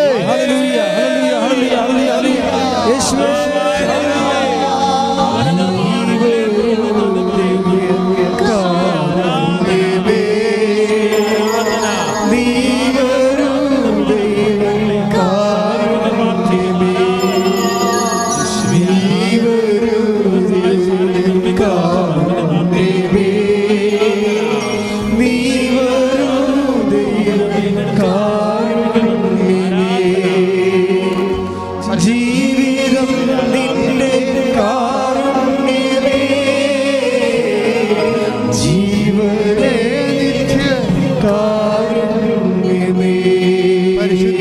പരമദിവ്യകാരുണ്യത്തിന് ആരാധനയും സ്തുതിയും പുകഴ്ചയും ഉണ്ടായിരിക്കട്ടെ. പ്രിയപ്പെട്ട ഉടമ്പടിയുടെ ഒരു പ്രധാനപ്പെട്ട മർമ്മം എന്ന് പറയുന്നത്, പല മർമ്മങ്ങൾ ഇപ്പോൾ ഈശോ ഇതിലൂടെ പറയുന്നുണ്ടല്ലേ.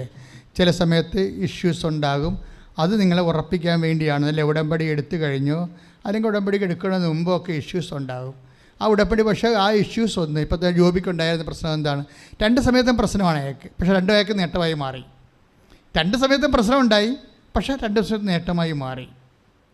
ഇപ്പം അപ്പൻ ആ സമയത്ത് മരിക്കേണ്ട ആളാണ്, അതിൻ്റെ അകത്ത് കുഴപ്പമില്ല, അപ്പം മരിച്ചൊരു വിഷമില്ല, പ്രായമായ ആളാണ്. തന്നെയല്ല അദ്ദേഹം രോഗിയുമായിരുന്നു. അദ്ദേഹത്തിന് ശുശ്രൂഷത്തിൽ ആ മനുഷ്യന് സന്തോഷമുണ്ട്, അവസാന കാലങ്ങളിൽ ശരിക്കും നോക്കിയതിൽ സന്തോഷമുണ്ട്. പക്ഷേ എങ്കിലും അപ്പൻ്റെ 5 ലക്ഷം രൂപ അയാൾക്ക് കിട്ടിയപ്പോൾ ആ 5 ലക്ഷം രൂപയാണ് അയാൾക്ക് കടമുണ്ടായിരുന്നത്. ആ കടം അതുകൊണ്ട് തന്നെ അയാളെ ചെയ്തു. അതായത് ഉടമ്പടിക്കാലത്ത് നിങ്ങൾ എന്ത് സംഭവിച്ചാലും വിഷയത്തെ നോക്കരുത്, ദൈവത്തെ നോക്കാവൂ. ഇക്കടുത്ത പോയിൻറ്റ് പിടിയോ. ഇപ്പം നിങ്ങൾ IELTS ഫ്ലോപ്പ് ആയെന്ന് തന്നെ വിചാരിക്കുക അല്ലേ.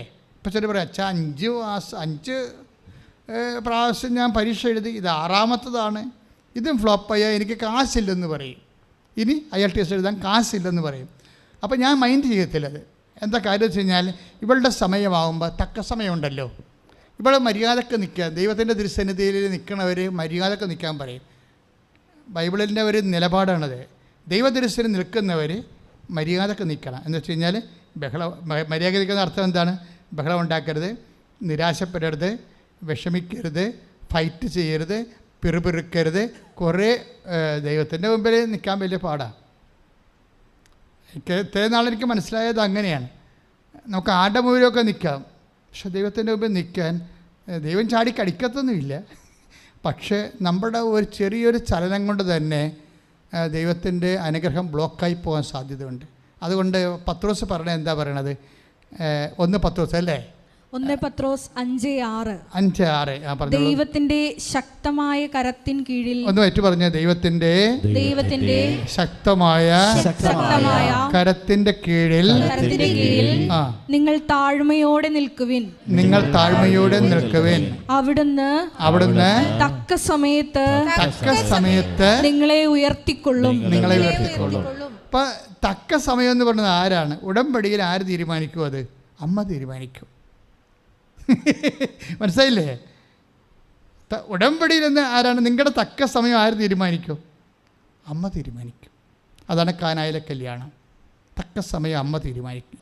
എൻ്റെ സമയം ഇനി സമാഗതമായില്ലല്ലോ. ആ സമയം പിന്നെ തീരുമാനിക്കുന്നത് ആരാണ്? അമ്മയാണ്. അമ്മ സമയം തീരുമാനിക്കും.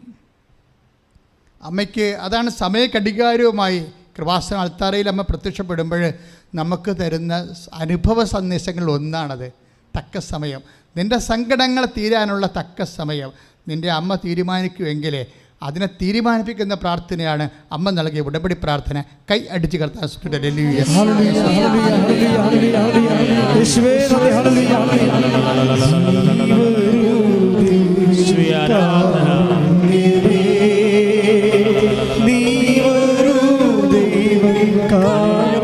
കരങ്ങളുയർത്തിക്കൊണ്ട് സ്തുതിക്കട്ടെ, കരങ്ങളുയർത്തി സ്തുതിക്കട്ടെ. Hallelujah, hallelujah, hallelujah, hallelujah.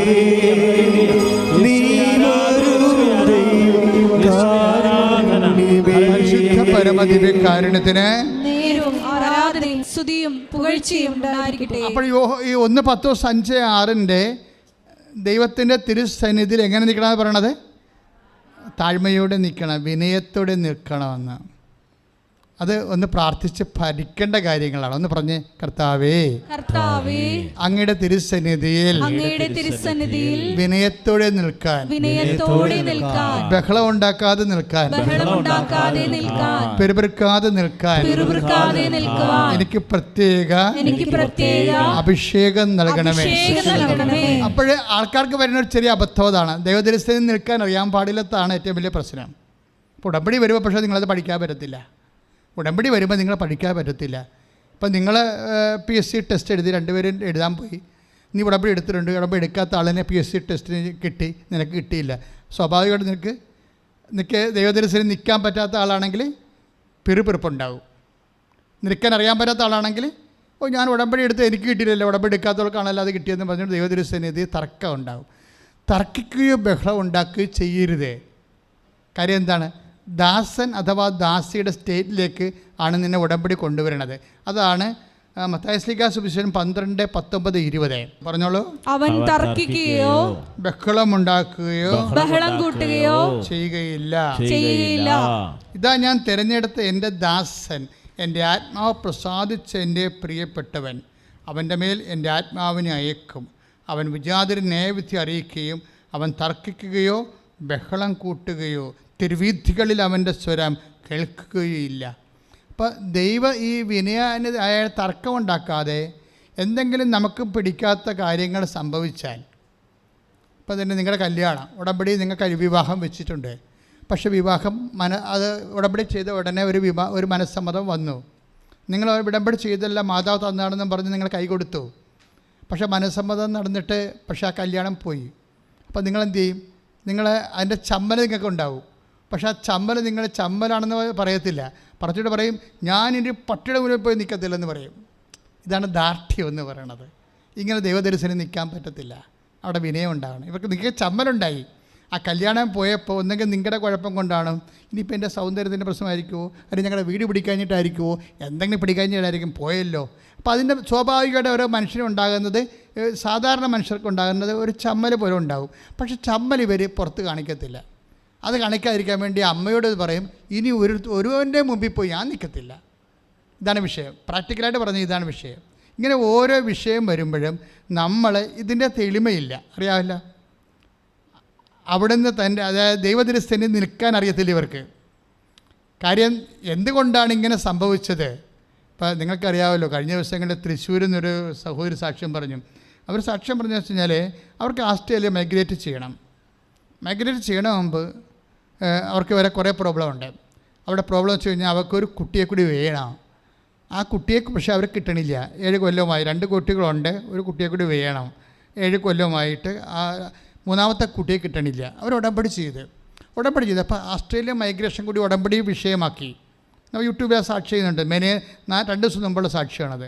അത് അപ്പോൾ വിഷയമായി കഴിയുമ്പോൾ അവർ ഉടമ്പടി വെച്ച് കഴിയുമ്പോൾ തന്നെ അവർ പ്രഗ്നൻ്റ് ആകും. പ്രഗ്നൻ്റ് ആയ ശേഷം കുറേ പ്രഗ്നൻസി പ്രോബ്ലംസ് ഉണ്ടാകും.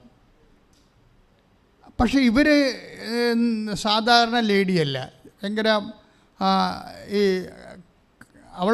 അവർ നിമിഷം ഓർക്കും കർത്താവിനോട് ഇപ്പോൾ ആ സമയത്താണ് ഞാൻ കുഞ്ഞിനെ ചോദിച്ച് വാങ്ങിച്ചതെന്ന് ഓർക്കും.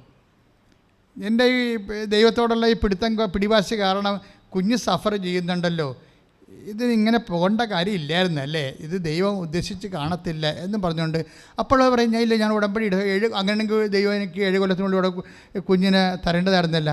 അപ്പോൾ ഉടമ്പടി എടുത്തപ്പോഴല്ലേ കുഞ്ഞിനെ കിട്ടിയത്. അപ്പോൾ ദൈവത്തിൻ്റെ കുഞ്ഞ് തന്നെയാണ് പറഞ്ഞ് ഇവിടെ സ്റ്റേണായിട്ട് നിൽക്കും എൻ്റെ അടുത്ത്.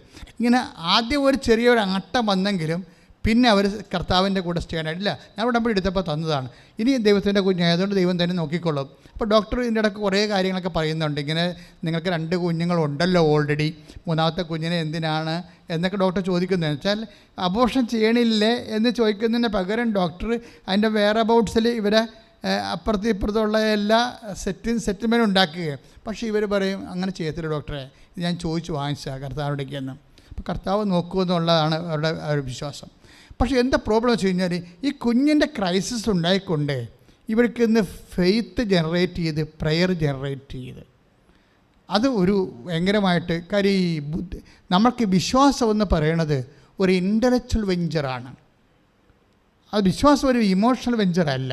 അത് എല്ലാവരും മനസ്സിലാക്കണം. വിശ്വാസം എന്ന് പറയണത് ബുദ്ധിപരമായ ഒരു ഇടപെടലാണ്. അപ്പോൾ ഇവരെന്താ പറയണതെന്ന് വെച്ച് കഴിഞ്ഞാൽ ഇപ്പോൾ ഒരു ക്രൈസിസ് ഉണ്ടായി, ഉടമ്പടി ചെയ്തു, 7 കൊല്ലം കൊണ്ട് അവർക്ക് മക്കളില്ല, ഉടമ്പടി ചെയ്തപ്പോൾ അവർക്ക് മക്കളെ കൊടുത്തു. പക്ഷേ മക്കൾക്ക് എന്തോ കുഴപ്പമുണ്ട്, കുഞ്ഞിന് എന്തോ കുഴപ്പമുണ്ട്, അത് ചലഞ്ച് ആയിട്ടുള്ള പ്രഗ്നൻസിയാണ്. ഡോക്ടർ പറഞ്ഞത് എന്തിനാ 2 കുഞ്ഞുങ്ങളുണ്ടല്ലോ ഓൾറെഡി, പിന്നെ നിങ്ങൾക്ക് പ്രശ്നങ്ങളൊന്നും ഇല്ലല്ലോ, പിന്നെ ഇതിനെ സൂക്ഷിക്കേണ്ട കാര്യമില്ല, ടെർമിനേറ്റ് ചെയ്ത് കളയാമെന്ന് പറയുമ്പോൾ ഇവർ പറയും അങ്ങനെയല്ല ഡോക്ടർ, ഇത് ഞാൻ കർത്താവിൻ്റെ 7 കൊല്ലം എനിക്ക് മക്കളില്ലായിരുന്നു, പക്ഷെ ഞാനിപ്പോൾ ചോദിച്ച് വാങ്ങിച്ചതാണിത്, അപ്പോൾ ദൈവത്തിൻ്റെ കുഞ്ഞാണ്, അപ്പോൾ ദൈവം നോക്കിക്കൊള്ളും. അപ്പോൾ സ്വാഭാവികമായിട്ട് ആ കുഞ്ഞിന് പ്രശ്നം ഉണ്ടാക്കിയതാരാണ്? ദൈവം തന്നെ ആയിരിക്കും, അറിയത്തില്ല. എന്താ വെച്ചാൽ ഇവർ വെച്ചിരിക്കണ ഇവർ ഓസ്ട്രേലിയയിലൊക്കെ വെച്ചിരിക്കണ മൈഗ്രേഷൻ 2 കുഞ്ഞുങ്ങളും 3 കുഞ്ഞുങ്ങളും ഹസ്ബൻഡും വൈഫും കൂടി പോകാൻ വേണ്ടി വെച്ചിരിക്കണതാണ്. അതിൻ്റെ അകത്ത് ഉടമ്പടിയുടെ ഒരു വിഷയം അതാണ്. പക്ഷേ ഇതിനൊക്കെ എല്ലാം നമുക്കൊരു ക്രൈസിസ് വരുമ്പോൾ നിങ്ങൾ എന്താ ദൈവം ഉദ്ദേശിക്കണമെന്ന് അറിയാമോ? അതായത് ഉടമ്പടിയും ക്രൈസിസുമാണ് ഞാൻ ഇന്ന് ഡീൽ ചെയ്യുന്ന സബ്ജക്റ്റ്. ഞാൻ ഇത് ഉദ്ദേശിച്ച് വന്നതല്ല, ഞാൻ വേറെ കാര്യമൊക്കെ പറയാമെന്ന് പറഞ്ഞ് വന്നതാണ്. പ്രാർത്ഥിച്ചിട്ട് വേണം, ഒത്തിരി പ്രാർത്ഥിച്ചിട്ടാണ് വന്നതേ. പക്ഷേ ഇവിടെ വന്നപ്പോൾ വിഷയം ചേഞ്ച് ചെയ്ത് ഉടമ്പടിയും ക്രൈസിസും എന്നുള്ള ബന്ധമായ വിഷയമാണ് ഇപ്പോൾ ഡീൽ ചെയ്തുകൊണ്ടിരിക്കുന്നത് പരിശുദ്ധാത്മാവ്. അതിലെന്താ പ്രശ്നം? ഇത് ക്രൈസിസ് എന്ന് പറയുമ്പോൾ ഇവരിതോടുകൂടി ഇവിടെ പ്രെയർ ജനറേറ്റ് ചെയ്യും. നമ്മൾ ഉദ്ദേശിക്കണമെന്ന് വെച്ചാൽ പ്രാർത്ഥനയില്ലേ, നമ്മുടെ ഇപ്പോൾ എല്ലായിടത്തും സുൽകുമാറിനും പ്രോബ്ലമാണല്ലോ ഉടമ്പടി എടുത്ത് കഴിഞ്ഞിട്ട്. അത് കഴിഞ്ഞാൽ ഇവർക്കും പ്രോബ്ലമാണ്, ജോബിക്കും പ്രോബ്ലമാണല്ലോ, ഈ തൃശ്ശൂർ ലേഡി ഈ സഹോദരിക്കും പ്രോബ്ലമാണ്. പക്ഷേ ഇവരെല്ലാം ചെയ്തിരിക്കുന്ന ഒരു കാര്യമുണ്ട്. എന്താണ് അവർ ചെയ്തിരിക്കുന്നത്? അവർ പ്രെയർ ജനറേറ്റ് ചെയ്യും. എന്ന് വെച്ച് കഴിഞ്ഞാൽ കർത്താവിൻ്റെ അടുത്ത് തർക്കത്തിനില്ല, കാര്യം എന്താ, തർക്കത്തിനില്ല, ബഹളത്തിനില്ല. പിന്നെ എന്താണ്, അവിടുന്ന് ഇതാ ഞാൻ തിരഞ്ഞെടുത്ത എൻ്റെ ദാസൻ അഥവാ ദാസി, അതാണ് സബ്ജക്റ്റ്.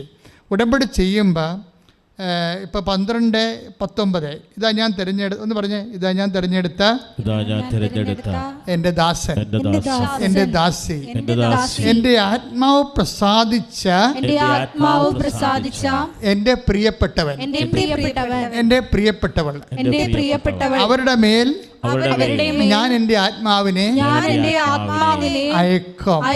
അവർ ചതഞ്ഞ ഞാങ്കണ കുടിക്കുകയില്ല, പുകഞ്ഞ തിരി കെടുത്തുകയില്ല. ദാസന്റെയും ദാസിയുടെയും ഒക്കെ ഒരു നിലപാടെന്ന് പറയണത്, എന്തെങ്കിലും അത്യാഹിത ഉണ്ടായാൽ ആ കള പോട്ട എന്നും പറഞ്ഞ് അവർ ഇട്ടച്ചും പോകത്തില്ല, ചതഞ്ഞ ഞാങ്കണ ഓടിക്കത്തില്ല. ഒരു തിരി പുകഞ്ഞിരിക്കുകയാണ്, അതിനെ കെടുത്തത്തില്ല, അത് കുറച്ച് കഴിയുമ്പോൾ തെളിഞ്ഞ് വരുമെന്ന് വിശ്വസിക്കും. ഇതാണ് ദാസൻ്റെ പ്രത്യേകത. അപ്പം നിങ്ങൾക്കൊരു ഹോപ്പ് ഉണ്ടാകണം ഈ വിഷയത്തിൽ. എന്തെങ്കിലും ഒരു ഉടമ്പടി എടുത്തു കഴിഞ്ഞതിന് ശേഷം എന്തെങ്കിലും ഒരു ഡിസ്റ്റർബൻസ് ഉണ്ടായാൽ നിങ്ങൾ പ്രെയർ ഉടനെ ഫ്ലോപ്പാക്കരുത്. മനസ്സിലായില്ലേ? പ്രെയർ എന്ന് വെച്ചാൽ പ്രാർത്ഥനാ ജീവിതം. പ്രാർത്ഥന എന്ന് പറഞ്ഞാൽ ഉടമ്പടി എന്ന് പറയുന്നത് പ്രാർത്ഥന 20% ഉള്ളൂ.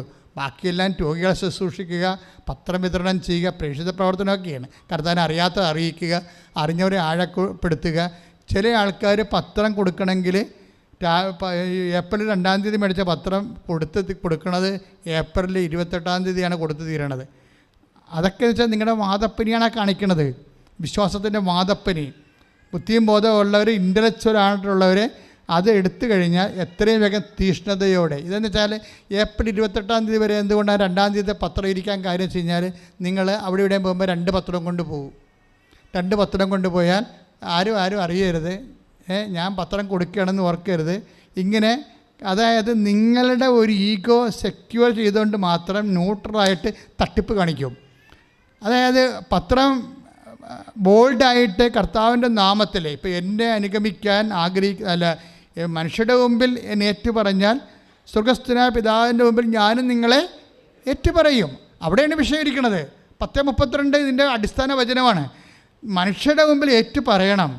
അപ്പോൾ മനുഷ്യരുടെ മുമ്പിൽ ഏറ്റുപറയാൻ പേടിയുള്ളവരാണ് ആദ്യ ദിവസം 2 ദിവസം പത്രം കൊണ്ടേ കൊടുത്ത് 5 ദിവസം കഴിയുമ്പോൾ 1 പത്രം കൊണ്ടേ കൊടുത്ത് ഇങ്ങനെ എല്ലാം കൂടി നക്കാപ്പിച്ച കൊടുത്ത് അവസാനിപ്പിക്കും. കൊടുക്കണതെല്ലാം ശരിയാണ്, തെറ്റില്ല. പക്ഷേ ഉള്ള പ്രോബ്ലം വെച്ചാൽ നിലപാട് തെറ്റിപ്പോയി. എന്താണ്? ആരും അറിയരുത് ഞാൻ പത്രം കൊടുക്കുകയാണെന്ന്. ഞാൻ വായിക്കാൻ വേണ്ടി പത്രം എടുത്ത് അവർക്ക് കൊടുത്തു, അത്തച്ച് അങ്ങനെ 30 ദിവസം കഴിഞ്ഞപ്പോൾ ആ പത്രം എല്ലാം തീർന്നു. പക്ഷേ അതിൻ്റെ തട്ടിപ്പുണ്ട്. തട്ടിപ്പെന്ന് പറയുന്നത് നിങ്ങൾക്ക് ഈഗോ ഉണ്ട്, നിങ്ങൾ ആരോ ആണെന്ന് നിങ്ങൾ ധരിക്കുന്നു, ദൈവത്തിൻ്റെ മുമ്പിൽ വിനയമില്ല. അതുകൊണ്ടാണ് പത്രോസ് പറയണത് എന്താണ്? ദൈവത്തിൻ്റെ തിരുസന്നിധിയിൽ വിനയത്തോടെ നിൽക്കാൻ പറയണത്. പിടിയിട്ടില്ലേ? അതാണ് 1 പത്രോസ് 5:6 എന്ന് പറഞ്ഞാൽ ദൈവത്തിന്റെ തിരുസന്നിധിയിൽ വിനയത്തോടെ നിൽക്കുക, അവിടുന്ന് തക്ക സമയത്ത് നിങ്ങളെ ഉയർത്തിക്കൊള്ളും. അപ്പോൾ ഈ തക്ക സമയം എന്നുള്ളത് ഇപ്പോഴെന്താ സംഭവിച്ചിരിക്കുന്നത്? ഉടമ്പടി എടുക്കുമ്പോൾ സമയം ആരാ നിശ്ചയിക്കുന്നത്? അമ്മയാണ് നിശ്ചയിക്കുന്നത്. തക്ക സമയം മാത്രമല്ല, ആ വിഷയം അമ്മ തന്നെ നിശ്ചയിക്കും. ആ തൃശ്ശൂരത്തെ സഹോദരി പറഞ്ഞത്, ഞങ്ങൾക്ക് ഓസ്ട്രേലിയയൊക്കെ ഞാൻ ഉടമ്പടി വെച്ചത്, പക്ഷേ അമ്മ അതിനേക്കാൾ ബെറ്ററായിട്ട് ഇപ്പോൾ US മൈഗ്രേറ്റ് ചെയ്യാൻ വേണ്ടി വിഷയം സെറ്റ് ചെയ്തുകൊണ്ടിരിക്കുകയാണ്. അതായത് നമ്മൾ പ്രതീക്ഷയേക്കാൾ വലുതാണ് ദൈവം നമുക്ക് വേണ്ടി ചെയ്യണമെന്നാണ് പറഞ്ഞാൽ ആ സാക്ഷി അവസാനിക്കണത്. നമ്മൾ പ്രതീക്ഷിക്കുന്നതിനേക്കാൾ എന്ന് വെച്ചാൽ നമ്മുടെ ഒരു അറിവുണ്ടല്ലോ, നമ്മളുടെ അറിവ്, നമുക്ക് ഇപ്പോൾ ഉള്ള അറിവ് അതിൻ്റെ പരിധിയിൽ നിന്നാണല്ലോ നമ്മൾ ഓരോ കാര്യം സമീപിക്കണത്. പക്ഷേ ഉടമ്പടി എപ്പോഴും വരണത് ദൈവത്തിൻ്റെ അറിവിൽ നിന്നാണ് വരണത്. നമുക്ക് അത്തരം കാര്യങ്ങൾ അറിയാൻ പാടുള്ളൂ. അപ്പോൾ 10ാം ക്ലാസ് പാസ്സായി കഴിഞ്ഞാൽ എന്ത് ചെയ്യാൻ പറ്റുമെന്ന് ഓരോരുത്തർക്കും അറിയുന്നത് അറിവ് കൂടുതലാണ്. അറിവ് ഇപ്പം ഞങ്ങളുടെ നാട്ടിലൊക്കെ ഞാൻ 7ാം ക്ലാസ്സിൽ പഠിക്കുന്ന കാലം തന്നെ അവിടുന്ന് 1971 അവിടുന്ന് അപ്പം തന്നെ പോളിടെക്നിക്ക് പിള്ളേർ പോകുന്നുണ്ടായിരുന്നു പഠിക്കാൻ വേണ്ടി. അവരൊക്കെ ഇന്ന് വിദേശത്തൊക്കെ ഓരോരോ എഞ്ചിനീയർമാരായിട്ട് ജീവിക്കുന്നുണ്ട്. പക്ഷേ എല്ലാവർക്കും ആ അറിവില്ലായിരുന്നു. ഇതുപോലെ തന്നെ നമുക്കും വരണത് ദൈവത്തിന് നമ്മൾക്കുള്ള അറിവിൻ്റെ പരിമിതികളിൽ നിന്നാണ് നമ്മൾ വിഷയം വെക്കുന്നത്. നമ്മൾ ആഗ്രഹിക്കുന്നതിനേക്കാൾ കൂടുതൽ നൽകാൻ കഴിയുള്ളതാണ് ദൈവം. നമ്മൾ ആഗ്രഹിക്കുന്ന എഫേസ്യസിന്റെ ലേഖനമാണ്, അതായത് 3:20 എഫേസ്യസ് 3:20 വായിച്ചോളൂ. നമ്മിൽ പ്രവർത്തിക്കുന്ന ശക്തിയാൽ, അത് ഏറ്റു പറഞ്ഞേ, നമ്മിൽ പ്രവർത്തിക്കുന്ന ശക്തിയാൽ നാം ചോദിക്കുന്നതിലും ആഗ്രഹിക്കുന്നതിലും വളരെ കൂടുതൽ ചെയ്തു തരാൻ കഴിയുന്ന അവിടത്തേക്ക് സഭയിലും യേശുക്രിസ്തുവിലും തലമുറകളോളം എന്നേക്കും മഹത്വം ഉണ്ടാകട്ടെ. അപ്പം നമ്മുടെ തലമുറ കഴിഞ്ഞാലും ദൈവത്തിന് മഹത്വം ഉണ്ടാകണം. മക്കളെ നമ്മൾ പഠിപ്പിക്കുന്നതിൻ്റെ ഉദ്ദേശം അതാണ്. പറഞ്ഞു മനസ്സിലായില്ലേ? തലമുറകൾ തോറുമാണ്. നമ്മുടെ വിശ്വാസത്തിന് തലമുറ കഴിഞ്ഞാൽ നിങ്ങളുടെ വീട്ടിലെ വിശ്വാസം നിന്ന് പോകരുത്. അത് കാര്യം മക്കളെ നമ്മൾ വിശ്വാസം പഠിപ്പിക്കുന്നത് എന്തിനാണ്? അത് ദൈവ പദ്ധതിയാണ്. എഫേസ്യസ് 3:20 ഞാനൊരു വീട്ടിൽ എൻ്റെ ഒരു പ്രത്യേക കാര്യം, എൻ്റെ ഒരു ലിറ്റററി വർക്കിന് വേണ്ടി ഒരു വീട്ടിൽ ഒരു ഇൻട്രൊഡക്ഷൻ എഴുതി തരാൻ വേണ്ടി ഒരു റൈറ്ററിനെ കാണാൻ പോയി. അപ്പോൾ ഞാൻ അവിടെ വീട്ടിൽ ആ വർക്ക് ചെയ്തുകൊണ്ട് അതിനെക്കുറിച്ച് ഡിസ്കഷൻ നടത്തിക്കൊണ്ടിരിക്കുന്ന സമയത്ത് ഞാൻ പെട്ടെന്ന് ഉടമ്പടിയെക്കുറിച്ച് അവരോട് സംസാരിച്ചു. അവരിങ്ങനെ ഉടമ്പടിയൊന്നും ചെയ്യണ ആൾക്കാരല്ല. കാരണം അവരുടെ സമയം രണ്ടുപേരും ആ രീതിയിലാണെന്നുള്ള രീതിയിലാണ് അവരുടെ മനസ്സിലിരിക്കുന്നത്. എനിവേ ഞാൻ അവിടെ ചെല്ലുന്നിടത്തോളം കാലം മാതാവിനെക്കുറിച്ച് അവിടെ പറയാതിരിക്കെ പോരണത് ഞാൻ മാതാവ് എൻ്റെ ജീവിക്ക് പിടിക്കുന്നത്. കാരണം ഞാനോട് പറഞ്ഞ് നമ്മളിപ്പോഴൊക്കെ ജീവിക്കുന്ന ഫെയ്ത്ത് എന്ന് പറയണത് നമ്മുടെ ഇപ്പം സാധാരണ ആൾക്കാരുടെ ഉള്ളത് വിശ്വാസമാണ് സാധാരണ ഉള്ളത്. പക്ഷേ പലപ്പോഴും ഹെവി ഡ്യൂട്ടി ചെയ്യണത് വിശ്വാസം ഹെവി ഡ്യൂട്ടി ചെയ്യത്തില്ല. ഭയങ്കര സീരിയസ് ആയിട്ടൊരു സബ്ജക്റ്റ് വന്നാൽ വിശ്വാസത്തെ നിൽക്കത്തില്ല. നമ്മളിപ്പോൾ വിശ്വാസികളാണെങ്കിലും ജെറ്റ് നടപടി വന്നു കഴിഞ്ഞാൽ പാകിസ്ഥാൻസ് പോലെ നിന്ന് വിറക്കണ കാണാം നമ്മൾ. അതായത് ഫെയ്ത്തിൽ നിൽക്കാത്തത് കൊണ്ടാണത് ആ വിഷയം. നമുക്ക് വിശ്വാസം ഉണ്ടേ, പക്ഷേ പെട്ടെന്നൊരു ജപ്തി നടപടി വന്നാൽ അല്ലെങ്കിൽ ഡോക്ടർ പറഞ്ഞ് നിങ്ങളുടെ ഹൃദയത്തിൻ്റെ താളം തെറ്റണമെന്ന് പറഞ്ഞു കഴിഞ്ഞാൽ ഉടനെ വിശ്വാസത്തിൻ്റെ താളം അപ്പം തെറ്റിപ്പോവും. അപ്പം നമ്മുടെ കയ്യിരിക്കണ വിശ്വാസം പലതും വിറക്കണ വിശ്വാസമാണ്. അപ്പം ഞാൻ അവരോട് പറഞ്ഞ് ഫിഡലിറ്റിയിലെ വിഷയം എന്ത് ചെയ്യാൻ പറ്റത്തുള്ളൂ, കാറ്റക്കിസം പോലും പൊളിച്ചെഴുതണമെന്ന് ഞാൻ അവരോട് പറഞ്ഞു. ഇപ്പോൾ നിലവിലിരിക്കുന്ന വിശ്വാസത്തിൻ്റെ അടിസ്ഥാനത്തിലാണ് കാറ്റക്കിസത്തിൻ്റെ സിലബസ് കറക്റ്റ് ചെയ്തിരിക്കുന്നത്. പക്ഷേ ഇത് ഫിഡലിറ്റിയിൽ കൈകാര്യം ചെയ്യേണ്ടതാണ്. എനിക്കൊക്കെ വിശ്വാസം ഈ കാറ്റക്കിസത്തിൽ എനിക്ക് അത്രയ്ക്ക് തൃപ്തിയില്ലെന്ന് പറഞ്ഞു. ഉടനെ അത് അയാൾക്ക് ഇപ്പോൾ ക്യാച്ച് ചെയ്ത് അയാൾ പറയണത് അച്ഛൻ പറഞ്ഞത് ശരിയാണ്, എൻ്റെ മകനും പറയണത് ഈ കാറ്റക്കിസത്തിൽ അവന് വിശ്വാസമില്ലെന്നാണ്. ഞാനൊരു ദൈവം ഇത് വിളിക്കാൻ ചേച്ച പാണ്ടായ എൻ്റെ മകനും പറഞ്ഞത് അതാണ്, ആ കാറ്റക്കിസത്തിൽ പോണില്ലെന്ന്. അത് കാരണം ഈ കാറ്റക്കിസത്തിൻ്റെ സിലബസിൽ അവന് വിശ്വാസമില്ലെന്നാണ് അച്ഛൻ പറഞ്ഞതിന് അവനും പറയും. ഞാൻ പറഞ്ഞത് എന്താണ്, കാറ്റക്കിസം ഫെയ്ത്തിലാണ് അറേഞ്ച് ചെയ്തിരിക്കുന്നത്. പക്ഷേ ജനങ്ങൾക്ക് വേണ്ടത് ഫിഡലിറ്റിയാണ്, ഫെയ്ത്ത്, ഇത് വിശ്വസ്തതയാണ്. വിശ്വസ്തതയായിട്ടാണെങ്കിൽ അതിൻ്റെ അകത്ത് വിറച്ചിലില്ല, വിറക്കത്ത് എന്തെങ്കിലും വിഷയം ഉണ്ടായി വിറക്കത്തില്ല. നമ്മളെന്തുകൊണ്ടാണ് എന്തെങ്കിലും വിഷയം ഉണ്ടാകുമ്പോൾ വിറക്കണേ? എന്താണ്, നമുക്ക് വിശ്വാസം മാത്രം. വിശ്വാസത്തിൽ ഈ വിറയലുണ്ട്. ഇപ്പം ലാമ്പ് സ്കൂട്ടറൊക്കെ ഓടിച്ച് 60 കയറുമ്പോൾ തന്നെ തുള്ളാൻ തുടങ്ങത്തില്ലേ? ഇത് കഴിഞ്ഞ് ഹെവി ലോഡ് എടുക്കണില്ല ഈ വിശ്വാസം. പക്ഷേ വിശ്വസ്തതയാണെങ്കിൽ മാതാവ് ഏത് സമയത്ത് ഏത് കുരിശിൻ്റെ ചുവട്ടിലും മകൻ്റെ ചോര ചവിട്ടി കൂളായിട്ട് നിൽക്കണം, ഒരു പർക്കിസൻസ് ഇല്ലാതെ നിൽക്കണം. കണ്ടില്ലേ? അതാണ് സാധനം. കാരണം അവർ വിശ്വസ്തതയാണ് അവരുടെ കയ്യിലുള്ളത്. അവർ ദൈവമായിട്ട് ബിസിനസ് ചെയ്തിരിക്കണ വിശ്വസ്തത വെച്ചാണ്. ഒന്ന് പ്രാർത്ഥിക്കുക, കർത്താവായ ദൈവമേ ഉടമ്പടി പ്രകാരം വിശ്വസ്തയോടുകൂടി അങ്ങയുടെ തിരുസന്നിധിയിൽ വ്യാപരിച്ചുകൊണ്ട് ജീവിത പ്രതിസന്ധികളുടെ മേൽ നട്ടലോടുകൂടി അപ്പോസ്തലികമായി പ്രതിരോധിക്കാൻ അമ്മയുടെ ആത്മശക്തിയാൽ എന്നെ അഭിഷേകം ചെയ്യണമേ. അപ്പം ഞാൻ പോരാൻ നേരത്ത് ഈ പയ്യന് വന്നു വെച്ചും പറഞ്ഞു, അച്ഛാ എൻ്റെ കാലെ തൊട്ടൊന്ന് പ്രാർത്ഥിക്കണമെന്ന് പറഞ്ഞു. കാര്യം അവൻ ഈ ബോക്സിങ് പഠിക്കാൻ പോവുകയാണ്, അവൻ്റെ ജോലി അതാ. അപ്പോൾ ഞാൻ പറഞ്ഞു കാലെങ്ങനെ എഡർ ചെയ്യാൻ പറ്റുക ചെയ്തിട്ടുണ്ട്, അത് നിൽക്കാൻ പറ്റത്തില്ല, അങ്ങനെ മുക്കിനിട്ട് കഴിയുമ്പോൾ വീഴും. അപ്പം അതുകൊണ്ട് ഞാൻ പറഞ്ഞു ശരി നിൻ്റെ കാല് കസര കയറ്റി വെക്കാൻ പറഞ്ഞു. മുട്ട കൈ തൊട്ട് പ്രാർത്ഥിക്കാനാണ്. ഞാൻ പറഞ്ഞു ശരി. പ്രാർത്ഥിക്കാൻ ഞാൻ തുടങ്ങിയപ്പോഴേ ഇവൻ്റെ ഇൻവെസ്റ്റ്മെൻറ്റ് എൻ്റെ അടുത്ത് വേണ്ടേ? കാര്യം എന്താണ്? ഇവനത് വിശ്വസിക്കണ്ടേ? അതുകൊണ്ട് ആ വിശ്വാസ പ്രമാണം ചെല്ലാൻ പറഞ്ഞു ഞാൻ. അവന് വിശ്വാസ പ്രമാണം ചെല്ലാൻ പറഞ്ഞപ്പോഴുണ്ട് പാപ്പ അടിക്കണം. ഇതാണ് പ്രശ്നം. തലമുറകൾ ദൈവം മഹത്വപ്പെടണം, മക്കൾ വിശ്വാസി വളരണം. മക്കൾ വല്ല പോഴത്തരവും പറഞ്ഞുകൊണ്ട് അപ്പൻ അതും കേട്ടിരിക്കുകയാണ്. കാറ്റഗറിസത്തിൻ്റെ സിലബസ് കുഴപ്പമാണെന്ന്. കാറ്റഗറിസത്തിൻ്റെ സിലബസ് കുഴപ്പമായി കാണുമെന്ന് വെച്ച് കഴിഞ്ഞാൽ ഞാൻ പറഞ്ഞ തലം വേറെയാണ്. കാര്യം വെച്ച് കഴിഞ്ഞാൽ നമ്മൾക്ക് ബേസിക് കാറ്റഗറിസം പോലും മക്കളെ പഠിപ്പിക്കുന്നില്ലെങ്കിൽ നിങ്ങളുടെ കാലത്തിന് ശേഷം നിങ്ങളുടെ കുടുംബം അന്യം നിന്ന് പോകും. കാര്യം മക്കൾക്ക് വിശ്വാസബോധ്യമില്ലെങ്കിൽ അവർ അവിശ്വാസികളെ വിവാഹം കഴിക്കും, വിശ്വാസമില്ലാത്തൊരു വിവാഹം കഴിക്കും, എതിർ വിശ്വാസികൾ വിവാഹം കഴിക്കും. അതോടുകൂടി നീ നേടി വെച്ചതൊക്കെ ആരുടേതാകും. ഭയങ്കര സീരിയസ് വിഷയമാണ്. നിങ്ങളുടെ കാലത്ത് നിങ്ങളുടെ വിഷയം മാത്രമാണ് നിങ്ങൾ ഫോക്കസ് ചെയ്യണമെന്നുണ്ടെങ്കിൽ തീർച്ചയായിട്ടും ദൈവത്തെ മാറ്റി നിർത്തിക്കൊണ്ടാണ് നിങ്ങളൊരു പദ്ധതി ഉണ്ടാക്കുന്നത്. അതാണ് എഫേസ്യസ് 3:20. എല്ലാ തലമുറകളിലും ദൈവം മഹത്വപ്പെടേണ്ടി വരും. അതുകൊണ്ട് അവന് മക്കളും പെരക്കിടാങ്ങളും ഒക്കെ കർത്താവിനെ അറിഞ്ഞ് ജീവിക്കാം. ഒന്ന് പ്രാർത്ഥിക്കുക. കർത്താവ് ദൈവമേ, എൻ്റെ മക്കളാ, എൻ്റെ പേരക്കിടാങ്ങളാ, അങ്ങയെ അറിഞ്ഞ് ജീവിക്കുവാൻ, അങ്ങയെ മഹത്വപ്പെടുത്തി ജീവിക്കുവാൻ എന്നെ ഉപകരണമാകണമേ, എന്നെ ഉപകരണമാക്കണമേ, എന്നെ ഉപകരണമാക്കണമേ. അപ്പോൾ ആ ഒരു ബോധം നമുക്ക് വേണം. കാര്യം നമ്മുടെ കാലത്തിന് ശേഷവും ഈ കുടുംബത്തിൽ ഈശോയെ തന്നെ ആരാധിക്കപ്പെടണം.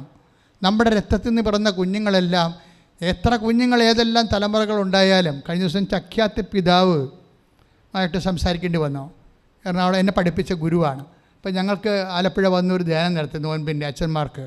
പിതാവ് പോകാൻ നേരത്ത് കൊടുത്ത സന്ദേശം പിന്നീട് ഞങ്ങളുടെ പിതാവ് അനാവറമ്പ പിതാവ് വിശദീകരിച്ച് തന്നപ്പോഴേ അവർ തമ്മിലുള്ള ഇൻബിറ്റ്വീൻ ടോക്കിൽ പറഞ്ഞു, ചക്യാത്തി പിതാവിനെ പട്ടം കൊടുത്ത പിതാവിനെ ചക്യാത്തി പിതാവിനെ അറിയാം. അങ്ങനെ പട്ടം കൊടുത്ത് അതിക്ക് മുമ്പ് പട്ടം കൊടുത്ത പിതാവിനെ അറിയാം, അതിക്ക് മുമ്പ് പട്ടം കൊടുത്ത പിതാവിനെ അറിയാം. അങ്ങനെ 16-ാം നൂറ്റാണ്ട് വരെ എത്തുമ്പോൾ ഒരു ഓർത്തഡോക്സ് പിതാവാണ് ചക്യാത്ത പിതാവിൻ്റെ അങ്ങേ തിരക്ക് നിൽക്കണത്. പട്ടം കൊടുത്തതിൻ്റെ കാര്യം കയ്യൊപ്പ് വഴിയാണല്ലോ ഇത് അധികാരം അഭിഷേകം കൈമാറണത്. അപ്പം അതുകൊണ്ട് നമ്മളുടെ മക്കളുടെ കാലം മുഴുവനും നിൻ്റെ വിശ്വാസം പകർന്ന് പോകണം. അതിനുവേണ്ടി നീ കർത്താവിൻ്റെ ദിവസം കണ്ണീരോടെ പ്രാർത്ഥിക്കണം. പ്രാർത്ഥിക്കുക. കർത്താവായ ദൈവമേ, എഫേസ്യൻസ് 3:20 അനുസരിച്ചുകൊണ്ട് എൻ്റെ തലമുറകള് വിശ്വാസത്തിൽ ഉറച്ചു നിൽക്കുവാൻ നീ എൻ്റെ ഗോത്രങ്ങളെ വിശ്വാസത്താൽ അഭിഷേകം ചെയ്യണമേ. ശ്രദ്ധിക്കട്ടെ.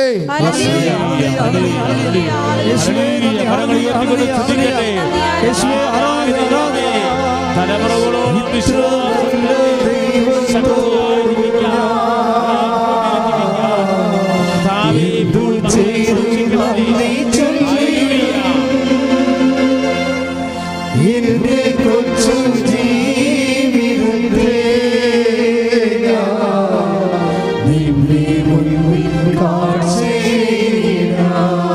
സ്നേഹത്തോടെ ഇത്ര നല്ല ദൈവത്തോടെ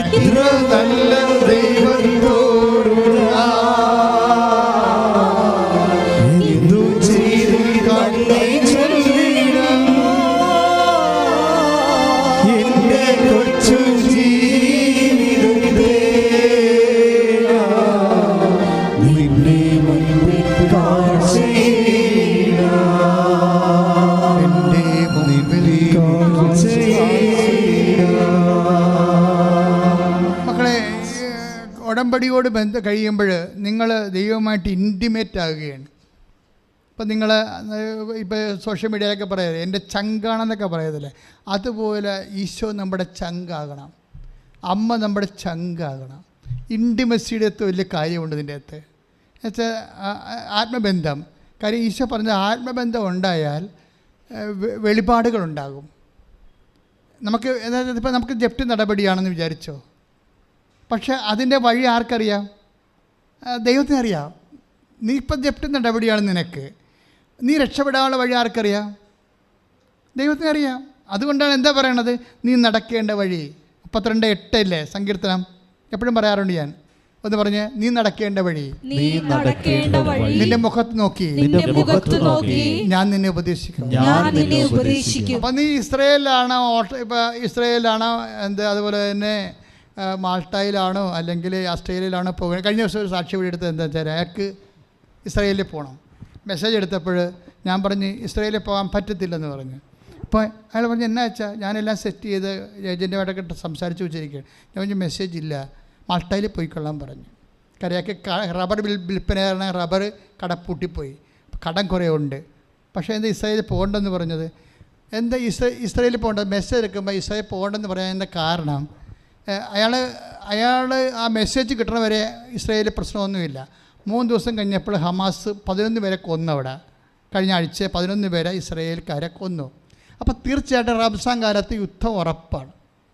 ഇയാൾ അവിടെ ചെന്ന് കഴിഞ്ഞാൽ ചെല്ലാനും പറ്റത്തില്ല, കാശ് കൊടുത്താൽ പോയതാണ് തന്നെ. ഏത് കാലത്ത് സെറ്റിൽമെൻറ്റ് വരും നമുക്കറിയത്തില്ല. അപ്പോൾ ഇതുപോലെ വരാൻ പോകുന്ന കാര്യങ്ങൾ ഈശോയ്ക്ക് അറിയാം. അതുകൊണ്ട് ചില കാര്യം നിന്നെ ബ്ലോക്ക് ചെയ്യും. അതുകൊണ്ട് ലാഗ് ചെയ്യണം. ഇപ്പോൾ യുക്രൈനിൽ പോയ പിള്ളേരെല്ലാം തിരിച്ചു വന്നില്ലേ? 20,000 പേര് തിരിച്ചു വന്നില്ലേ? യുക്രൈനിൽ യുദ്ധം ഉണ്ടാകുമെന്ന് നമ്മൾ വിചാരിച്ചില്ലല്ലോ. പക്ഷെ കർത്താവിന് അറിയാമായിരുന്നു. ഇതുകൊണ്ടാണ് നമ്മൾ ഈ വിഷയം സെക്യൂറാകാൻ വേണ്ടി ദൈവത്തിരുസന്നിധി വെക്കുന്നതിൻ്റെ കാരണം. ഉടമ്പടി എന്ന് പറയുന്നത് ഒരു സുരക്ഷിതത്വമാണ്. കാരണം നമ്മൾക്ക് ഇനി എന്താ സംഭവിക്കാൻ പോകുന്നതെന്ന് അറിയത്തില്ല. പക്ഷേ കർത്താവിനറിയാം.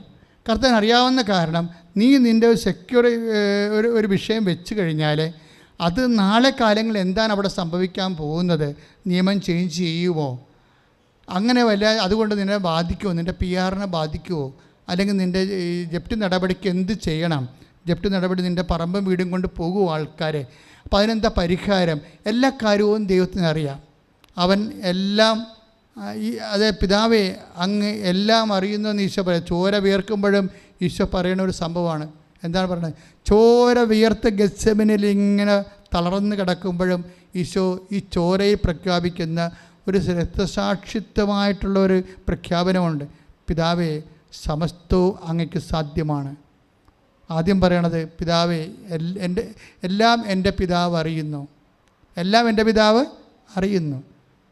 പിതാവ് അറിയുന്ന കാരണം അത് പുത്രനും അറിയുന്നു. അപ്പം നിൻ്റെ ജീവിതത്തിൻ്റെ ഭാവികളെല്ലാം ദൈവം കൃത്യമായിട്ട് അറിയും.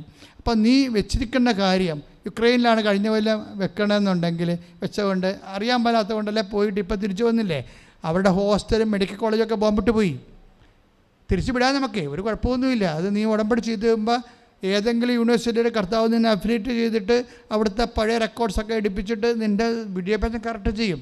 പക്ഷേ ഇതാണ്, ചില കാര്യങ്ങൾ നമുക്കറിയാൻ പാടില്ലാത്തത് മുമ്പിലുണ്ടാവും. അതുകൊണ്ട് അത് ലാഗ് ചെയ്യണ കാരണം നിങ്ങൾ അയ്യോ ഞാൻ ഉടമ്പടി എടുത്തല്ലോ, എനിക്ക് ഉക്രൈനിൽ പോകാൻ പറ്റിയില്ലല്ലോ എന്ന് പറഞ്ഞ് കൈയും കാലോട്ട് അടിക്കരുത്. ഞാൻ ഉടമ്പടി എടുക്കുമ്പോൾ ഏതെങ്കിലും കാര്യത്തിൽ അതായത് അതിൻ്റെ അകത്ത് ഒരു ലാഗിങ് വന്നാൽ ചിലപ്പോൾ ദൈവം തന്നെ വരുത്തിയിരിക്കുന്നതാകും. അതുകൊണ്ട് നീ തർക്കം ഉണ്ടാക്കരുത്. നീ പൊട്ടക്കാരൻ കാണിച്ച് ദൈവമായിട്ട് ഫൈറ്റിങ്ങിന് പോയാൽ നിൻ്റെ എളിമയോട് നിന്നാലല്ലേ ദൈവത്തിന് നമ്മളെ സഹായിക്കാൻ പറ്റത്തുള്ളൂ. നമ്മൾ അഹങ്കാരികളായിട്ട് നിന്ന് കഴിഞ്ഞാൽ അത് ദൈവത്തിൻ്റെ കൃപ പ്രവർത്തിക്കത്തില്ല. അപ്പോൾ അതുകൊണ്ടാണ് നിങ്ങൾ തർക്കിക്കരുത്, ബഹളം ഉണ്ടാക്കരുതെന്നൊക്കെ പറയുന്നതിൻ്റെ കാരണം. ഒരു കാരണത്തിനും തർക്കിക്കരുത്. ഇപ്പോൾ ഓരോരുത്തരുടെ ഇഷ്യൂ നമുക്കുണ്ടാകത്തില്ലേ ജീവിതത്തിൽ? കുടുംബത്തിൽ ഇഷ്യൂ ഉണ്ടാകും, നാത്തുമാർ ഇഷ്യൂ ഉണ്ടാക്കും, വീട്ടിൽ അനിയത്തിമാർ ഇഷ്യൂ ഉണ്ടാക്കും, ചേട്ടന്മാർ ഇഷ്യൂ ഉണ്ടാക്കും, ഭർത്താവ് അല്ലെങ്കിൽ ഭാര്യ, ഇവരെല്ലാവരും ഓരോ കാര്യത്തിന് വേണ്ടി അവരവരുടെ രീതിയിലേക്ക് കുടുംബത്തെ വരച്ചുകൊണ്ട് പോകാൻ വേണ്ടി നോക്കും. അതെന്നെ പിള്ളേരായ തന്നെ എന്താ, ഒരാൾക്ക് ഇഡ്ഡലി വേണം, ഒരാൾക്ക് പുട്ട് വേണം, ഒരാൾക്ക് ദോശ വേണം, വീട്ടിൽ കിടന്ന് അടുക്കളയിൽ കിടന്ന് ഇടിയാണ്. നമ്മൾ ദോശ ഉണ്ടാക്കി കൊടുക്കുമ്പോൾ പുട്ട് വേണ്ട ഉടനെ പാത്രം എടുത്ത് തള്ളി വെക്കും. അപ്പോൾ 2 അടി തലക്കെട്ട് കൊടുക്കുമ്പോൾ ക്ലിയർ ആയിക്കൊള്ളൂ. അത് നിങ്ങൾ അടിക്കാത്തതാണ് ഈ പ്രശ്നം വന്നിരിക്കുന്നത്. എന്താ പ്രശ്നം വെച്ചാൽ അങ്ങനെ നമ്മളുടെ കുടുംബത്തിൻ്റെ ഓരോരുത്തന്മാർക്ക് ഇഷ്ടമുള്ളത് ഓരോരോ രീതി ചെയ്ത് എല്ലാ ദിവസവും ചെയ്ത് കഴിഞ്ഞാൽ നമ്മുടെ നടുവ് പോകുന്നല്ലാതെ യുവന്മാരൊക്കെ വലുതായിട്ട് അമ്മ എങ്ങനെ നടുവ് പോയെന്നൊന്നും ആരും തിരക്കത്തില്ല. അതുകൊണ്ട് നമ്മൾ കാര്യങ്ങൾ പറഞ്ഞ് മനസ്സിലാക്കാൻ ബാധ്യസ്ഥരാണ്. ഇതുകൊണ്ട് ഓരോരുത്തർക്കും ഓരോ താല്പര്യം ഉണ്ടാകും. അവരവരുടെ രീതിയിലേക്ക് നമ്മളെ തള്ളിക്കൊണ്ടു പോകാൻ നോക്കും. പക്ഷേ അങ്ങനെയുണ്ട്, ഓരോ അയൽവാസികൾ അവരുടെ രീതിയിൽ കൊണ്ടുപോകാൻ നോക്കും, അല്ലെങ്കിൽ ബന്ധുക്കൾ അവരുടെ രീതിയിലേക്ക് കൊണ്ടുപോകാൻ നോക്കും. ഇങ്ങനെ ഓരോരുത്തരും നമ്മളെ അവരവരുടെ അങ്ങനെ ഇഷ്യൂ ഉണ്ടാകും. ചില സമയത്ത് നമുക്കതിനോട് താല്പര്യം ഉണ്ടാകത്തില്ല, ചിലപ്പോൾ നമുക്ക് അതിനോട് താല്പര്യമുണ്ടെങ്കിൽ ആ വഴിക്ക് പോകും. ഇങ്ങനെ എപ്പോഴും ഇങ്ങനെ ഇഷ്യൂസ് ഉണ്ടായിക്കൊണ്ടിരിക്കുമ്പോൾ അത് കുടുംബത്തിലുണ്ടാകും, പുറത്തും ഉണ്ടാകും. അതുകൊണ്ട് നമ്മുടെ നിലപാടുള്ളത് കൊണ്ടാണ്, നിലപാട് കറക്റ്റല്ലാത്തത് കൊണ്ടാണ് ഇഷ്യൂസ് ഉണ്ടാകുന്നത്. ഈശോ പറയും അത് അവളവളുടെ വഴിക്ക് വിട്ടരുന്ന് പറയും. ഇപ്പോൾ മാർത്ത ഭയങ്കര പ്രശ്നം ഉണ്ടാക്കിയില്ലേ, അടുക്കള പ്രശ്നം ഉണ്ടാക്കി. അടുക്കള കലാപം എന്ന് പറഞ്ഞാൽ ആരുണ്ടാക്കിയതാണത്? മാർത്ത ഉണ്ടാക്കിയതാണ്. അടുക്കള കലാപം ആരുണ്ടാക്കിയതാണ്? മാർത്ത ഉണ്ടാക്കിയതാണ്. മറിയം കർത്താവിൻ്റെ വചനം കേട്ടുകൊണ്ടിരുന്ന സമയത്ത് മാർത്ത പറഞ്ഞ്, കർത്താവ് ഇവളെന്നെ പരിചരണ വിഷയത്തിൽ തനിയെ വിട്ടിരിക്കുന്നത് കൊണ്ട് നിനക്ക് ചിന്തയില്ലേ, അവൾ വന്ന് എന്നെ സഹായിക്കാൻ പറ. അതാ മാർത്തയുടെ അജണ്ട. അതാണ് എന്താണ്, അവൾ കൂടി ഇവിടെ വന്ന് സഹായിക്കണമെന്നുള്ള. അപ്പോൾ ഓരോരുത്തരും ഓരോ രീതിക്കാരാണ്. അപ്പോൾ രീതിയിലേക്ക് നമ്മളെ വലിച്ചൊഴിച്ച് എപ്പോഴും കൊണ്ടുപോകാൻ വേണ്ടി എപ്പോഴും ശ്രമിക്കുമ്പോൾ നമുക്കത് പറ്റത്തില്ലെന്നുണ്ടെങ്കിൽ അവർ നമ്മളൊന്നെങ്കിൽ അവിടെ കണ്ണിലെ കരടാവും, അല്ലെ അപ്പോൾ അത് എൻ്റെ പേര് ഗ്രൂപ്പ് ഉണ്ടാകും. അപ്പം നമ്മൾ അവരുടെ കൂടെ നിൽക്കാൻ പറ്റിയ ആൾക്കാരെ അവർ ഫോൺ ചെയ്ത് ഗ്രൂപ്പാക്കും. നമ്മൾ ഒറ്റപ്പെട്ടു പോയി. നിങ്ങൾ ഒറ്റപ്പെട്ടു പോയാലും പെട്ടയായിട്ട് നിന്നിട്ട് ഒരു കഥയുമില്ല. നിങ്ങൾ ചെയ്യേണ്ടത് എന്താണ്? മറിയം നല്ല ഭാഗം തിരഞ്ഞെടുത്തു, വേറെ പ്രശ്നമൊന്നുമില്ല. നിങ്ങൾ കർത്താവിൻ്റെ ഇൻറ്റിമസി കീപ്പ് ചെയ്യാൻ നോക്കണം. അതാണ് 10:40. ലുക്ക 10:40. ഇഷ്യൂസ് ഇങ്ങനെ നമുക്ക് ചുറ്റും ഇങ്ങനെ ഉണ്ടായിക്കൊണ്ടേയിരിക്കും. ചിലപ്പോൾ അടുക്കള കലാപമാകാം, ചിലപ്പോൾ അയൽവാസി കലാപമാകാം, ചിലപ്പോൾ നിങ്ങളുടെ ഇതിലായിരിക്കും കലാപം ഉണ്ടായിരിക്കണം. എവിടെ? ഹോസ്പിറ്റൽ നിൽക്കുന്ന സ്ഥലത്തായിരിക്കും കലാപം ഉണ്ടാകണത്. ചിലപ്പോൾ നിങ്ങളോട് വളരെ താല്പര്യമുള്ള ഡോക്ടർമാരെ ചില നേഴ്സുമാർ ചോപ്പിട്ട് അവരുടെ ഭാഗത്ത് കൊണ്ടുവന്നിട്ട് നിങ്ങൾക്ക് പണി തന്നെന്ന് വരും. ഇപ്പം പണി തരണതും പാരവെപ്പൊക്കെ എല്ലായിടത്തും ഉണ്ട്. എല്ലായിടത്തും പണിയില്ലാത്ത, പാരവെപ്പില്ലാത്ത പാർട്ടിയില്ല, സർക്കാർ ഓഫീസില്ല, അതുപോലെ വീടുകളില്ല, ഒന്നുമില്ല. എല്ലായിടത്തും ഈ സാധനമുണ്ട്. അത് അവർ പറയണത് ശരിയാണെന്ന് അവർ പറയുകയും ചെയ്യും. ഇപ്പോൾ മാർത്ത പറഞ്ഞത് ശരിയാണെന്നല്ല മാർത്ത പറയണത്. അപ്പോൾ ഈശോ പറഞ്ഞത് എന്താണ്? ഇതൊന്നും അല്ല പ്രശ്നം എന്താണ്? നിങ്ങൾ ദൈവത്തോട് ഇൻറ്റിമസി ആകുക. നീ വന്നിവിടെ മറിയം നല്ല ഭാഗം തിരഞ്ഞെടുത്തെന്ന് പറഞ്ഞു കഴിഞ്ഞാൽ മറിയം കർത്താവിൻ്റെ അടുത്ത് വന്നിരുന്നു എന്നതിൻ്റെ അർത്ഥം. പലരും നമുക്ക് പണി വെച്ചാലും പാര വെച്ചാലും നിങ്ങൾ കർത്താവിൻ്റെ അടുത്ത് ഇരിക്കുകയാണെങ്കിൽ ആർക്കും നിങ്ങളെ തൊടാൻ പറ്റത്തില്ല. നിങ്ങൾ പക്ഷേ എന്ത് ചെയ്യും? പാര വെച്ചവരുടെ പുറകെ നമ്മൾ അടുത്ത പാരയും കൊണ്ട് നമ്മൾ ചെല്ലും. പണി വെച്ചവരുടെ പുറകെ നമ്മൾ അടുത്ത പണിയും കൊണ്ട് ചെല്ലും. അതുകൊണ്ട് നിങ്ങളുടെ ഉടമ്പടി കൊളാപ്സ് ആവും. അപ്പോൾ അതുകൊണ്ട് ഉടമ്പടി കാലത്ത് എങ്കിലും പ്രത്യേകം ശ്രദ്ധിക്കണം. ഇഷ്യൂസ് ഇങ്ങനെ ഡെവലപ്പ് ചെയ്തുകൊണ്ടിരിക്കും, പക്ഷേ നിങ്ങളുടെ ഇൻറ്റിമസി കീപ്പ് ചെയ്തുകൊണ്ടിരിക്കണം. ആരവിടെ? കർത്താവുമായിട്ട് ആത്മബന്ധം. അത് നിങ്ങളുടെ ലക്ഷ്യമായിരിക്കണം. അങ്ങനെ പല ആൾക്കാരും പല രീതിയിൽ പ്രലോഭനവും പല രീതിയിലുള്ള പ്രതിരോധമൊക്കെ ഉണ്ടാകുമെങ്കിലും നിങ്ങൾ ദൈവത്തിൽ നിന്ന് വിട്ടുമാറിപ്പോകരുത്. വിട്ടുമാറാതെ നിങ്ങളാ വിശുദ്ധിയിലും ഭക്തിയിലും പ്രാർത്ഥനയിലും അതേസമയം നിലപാടിലും ദൈവത്തോട് ആത്മബന്ധം പുലർത്തിക്കൊണ്ട് നിൽക്കണം. എന്താണെന്ന് വെച്ച് കഴിഞ്ഞാൽ ആത്മബന്ധം പുലർത്തിയാലുള്ള ഗുണം ഇൻറ്റിമസി ഉണ്ടാകും. ഇൻറ്റിമസി ഉണ്ടായിക്കഴിഞ്ഞാൽ എന്താ സംഭവിക്കണത്? നമുക്ക് വെളിപാടുകൾ കൂടും. ഇൻറ്റിമസി കൂടിക്കഴിഞ്ഞാൽ 14:21 യോഹന്നാന്റെ സുവിശേഷം. എന്നെ സ്നേഹിക്കുന്നവനെ എന്റെ പിതാവും സ്നേഹിക്കും. ഞാനും അവനെ സ്നേഹിക്കുകയും എന്നെ അവന് വെളിപ്പെടുത്തുകയും ചെയ്യും. Praise the Lord. അതാണ്, എന്നെ സ്നേഹിക്കുന്നവനെ എൻ്റെ പിതാവ് സ്നേഹിക്കും. പിന്നെന്ത് ചെയ്യും? ഞാനും അവനെ സ്നേഹിക്കും. പിന്നെന്ത് ചെയ്യും? എന്നെ എന്ന് വെച്ച് കഴിഞ്ഞാൽ എന്താണ്? എന്നെ അവന് വെളിപ്പെടുത്തുകയും ചെയ്യും. എന്ന് വെച്ചാൽ ബൈ പേഴ്സൺ വെളിപ്പെടുത്തണമല്ല. എന്നെ എന്ന് പറഞ്ഞാൽ ആരാണ്? ഈശോ അല്ലേ? ഈശോ എന്ന് പറയുന്നത് ആരാണ്? ഈശോ എല്ലാമാണ്. കൊളോസ്യസ് 3:11 എന്ന് പറഞ്ഞ യേശു എല്ലാമാണ്. അപ്പം എല്ലാവരിലുമാണ്. അപ്പം എല്ലാമായ യേശു. ഇപ്പം നിനക്ക് ജപ്തി നടപടി വന്നു, ഇതെങ്ങനെയാണ് ഇരുന്ന് രക്ഷപ്പെടുന്നതെന്ന് യേശുവിന് അറിയാം. എന്താ കാര്യം? അവനെല്ലാമാണ്. നീ അവനുമായിട്ട് ഒരു ആത്മബന്ധത്തിലേക്ക് വരുമ്പോൾ എന്ത് പറ്റും? അവൻ എല്ലാമായ ഈ ജപ്തി നടപടിയിൽ നിന്ന് എങ്ങനെ രക്ഷപ്പെടുന്നുണ്ടെന്ന് നിനക്ക് വെളിപ്പെടുത്തി തരും. അതെന്തുകൊണ്ടാണ്? അതായത് നിൻ്റെ മുഖത്ത് നോക്കി നീ നടക്കേണ്ട വഴി ഞാൻ നിന്നെ ഉപദേശിക്കും. അതാ 32:8 വരണത്. അപ്പോൾ ഈ 32:8 അനുസരിച്ചുകൊണ്ട് 14:13 സങ്കീർത്തനം 32:8 അനുസരിച്ചുകൊണ്ട് യോഹന്നാൻ 14:21 അനുസരിച്ചുകൊണ്ട് ഈ എന്നെ സ്നേഹിക്കുന്നവനെ നീ നടക്കേണ്ട വഴി നിൻ്റെ മുഖത്ത് നോക്കി ഞാൻ നിന്നെ ഉപദേശിക്കും. മുഖത്ത് നോക്കിയാണ് ഉപദേശിക്കുന്നത്. അയാളെ മൊബൈലിൽ വിളിച്ച് പറയുകയല്ല. മുഖത്ത് നോക്കി വെച്ചാൽ നീയും ദൈവവും മുഖാഭിമുഖം വരും. ഇങ്ങനെ ഒരു ഇൻറ്റിമസിയിലേക്ക് നീയും ദൈവവും ദൈവവും മുഖാഭിമുഖം വരുമ്പോഴാണ് നീ നടക്കേണ്ട വഴി നിനക്ക് പറഞ്ഞു തരണത്. കാനഡയിൽ പോകണ, ഇസ്രയേലിൽ പോകണ, എവിടെ പോകണം. ഇപ്പം നീ പറയണ എല്ലാം നാട്ടുകാർ പറഞ്ഞ വഴിയാണ് നീ നടന്നുകൊണ്ടിരിക്കണേ അല്ലേ. ആൻറ്റി പറഞ്ഞ്, നാട്ടുകാർ പറഞ്ഞ്, കൂട്ടുകാർ പറഞ്ഞാണ് നീ നടന്നുകൊണ്ടിരിക്കണത്. ഇങ്ങനെ നടക്കുകയാണ്. ഓരോരുത്തരും പറയുന്ന അനുസരിച്ച് ഇങ്ങനെ ചെയ്തുകൊണ്ടിരിക്കുകയാണ്. ചെന്ന അവസാനം കുഴി ചാടുമ്പോൾ ആരും ഉണ്ടാകത്തില്ല. അപ്പം അതുകൊണ്ട് ദൈവത്തിൻ്റെ കൂടെയാണ് നീ നിൽക്കണമെന്നുണ്ടെങ്കിൽ ഏത് കുഴി ചാടിയാലും ദൈവം നിന്നെ കയ്യിൽ താങ്ങി നിർത്തും. അതിൻ്റെ അതാണ് പറഞ്ഞത്. അതാണ് ഈ ബൈബിളിൽ ഏറ്റവും രസകരമായൊരു വാക്കാണ്. എന്താണ്? He has protected me from the pit of destruction. 38:7 Muthedan അച്ഛൻ ട്രാൻസ്ലേറ്റ് ചെയ്തിരിക്കണം എന്താണെന്നറിയാവോ? അവിടുന്ന് നാശക്കുഴിയിൽ നിന്ന് എന്നെ സ്നേഹപൂർവ്വം രക്ഷിച്ചിരിക്കുന്നു. ഞാൻ POC ബൈബിൾ നോക്കിയിട്ട് സ്നേഹപൂർവ്വം ഇല്ല. PSCയിൽ ബൈബിൾ സ്നേഹപൂർവ്വം ഇല്ല. കാര്യം സാങ്കേതികമായി പഠിച്ചിട്ട് സാങ്കേതികമായി തർജ്ജമ ചെയ്ത് വെച്ചിരിക്കുകയാണ്. മുത്തേടൻ അച്ഛൻ്റെ ഉൾഗാത്തായി നിന്ന് വരുമ്പോൾ ഗ്രീക്ക് ബൈബിളിൽ നിന്ന് നേരിട്ട് വരുമ്പോഴാണ് ഈ സ്നേഹപൂർവ്വം പോണത്. പക്ഷേ standard version, revise standard version, RSV Bible, American Bible, അത് ഒറിജിനൽ ബൈബിളാണ്. അതാണ് പഠിക്കാൻ, സഭയ്ക്ക് പഠിക്കാൻ നമ്മുടെ ഔദ്യോഗിക ബുക്ക് അതാണ്. അതിൻ്റെ താഴെ എഴുതിയിട്ടുണ്ട്, ടിപ്പണിയിലുണ്ട്, വിത്ത് ലവബിൾ ഹാർട്ട്, സ്നേഹപൂർവ്വം. വിട്ട് കളഞ്ഞിട്ടില്ല. ദൈവം നിന്നെ രക്ഷിക്കുകയാണെങ്കിൽ ദൈവം നിന്നെ സ്നേഹപൂർവ്വമേ രക്ഷിക്കത്തുള്ളൂ. ഇപ്പം നിൻ്റെ കൈ വാതിൻ്റെ ഇടയിൽ പോയി, നീ എന്തു ചെയ്യും? അമ്മ ഇങ്ങോട്ട് വന്നിട്ട് വലിച്ചൂരിക്കണ്ട് എടുക്കുക, അപ്പോൾ കൈ അവിടെ ഇരിക്കും. നിൻ്റെ കൈ വാതിൻ്റെ ഇടയിൽ പോയി കഴിഞ്ഞാൽ നിൻ്റെ നീ കിടന്ന് കാറുമ്പോൾ അമ്മ വരും. അമ്മ വരുമ്പോൾ നീ എന്താ, അയ്യോ ഇതെന്ന് പറഞ്ഞു ഉടനെ കൈ വലിച്ചൂരി എടുക്കുക? ഇല്ല. അമ്മ അത് മാക്സിമം ഡാമേജ് കുറക്കുന്ന രീതിയിൽ എടുക്കത്തുള്ളൂ. വേറെ വല്ലവരുമാണ് വരികയാണെങ്കിൽ വലിച്ചൂരി എടുക്കുമ്പോൾ ഡാമേജ് ആവും. അപ്പോൾ ദൈവം രക്ഷിക്കുന്ന രീതി ലെസ് ഡാമേജാണ്. അവിടുന്ന് നാശക്കുഴിയിൽ നിന്ന് നീ ഒരു നാശത്തിൽ തന്നെ വീണാൽ ദൈവം നിന്നെ ഡാമേജ് കുറച്ച് കൊണ്ടുവരും. ഞാൻ എപ്പോഴും ആ ബാബു എന്ന് പറയുന്ന ഒരുത്തം മലയിൽ കയറിയില്ലേ അല്ലേ, 52 ലക്ഷം രൂപ മുടക്കിയാണ് അവിടെ നേവി അല്ല ആരാണ് എയർഫോഴ്സ് വന്ന് അവനെ രക്ഷിച്ചത്.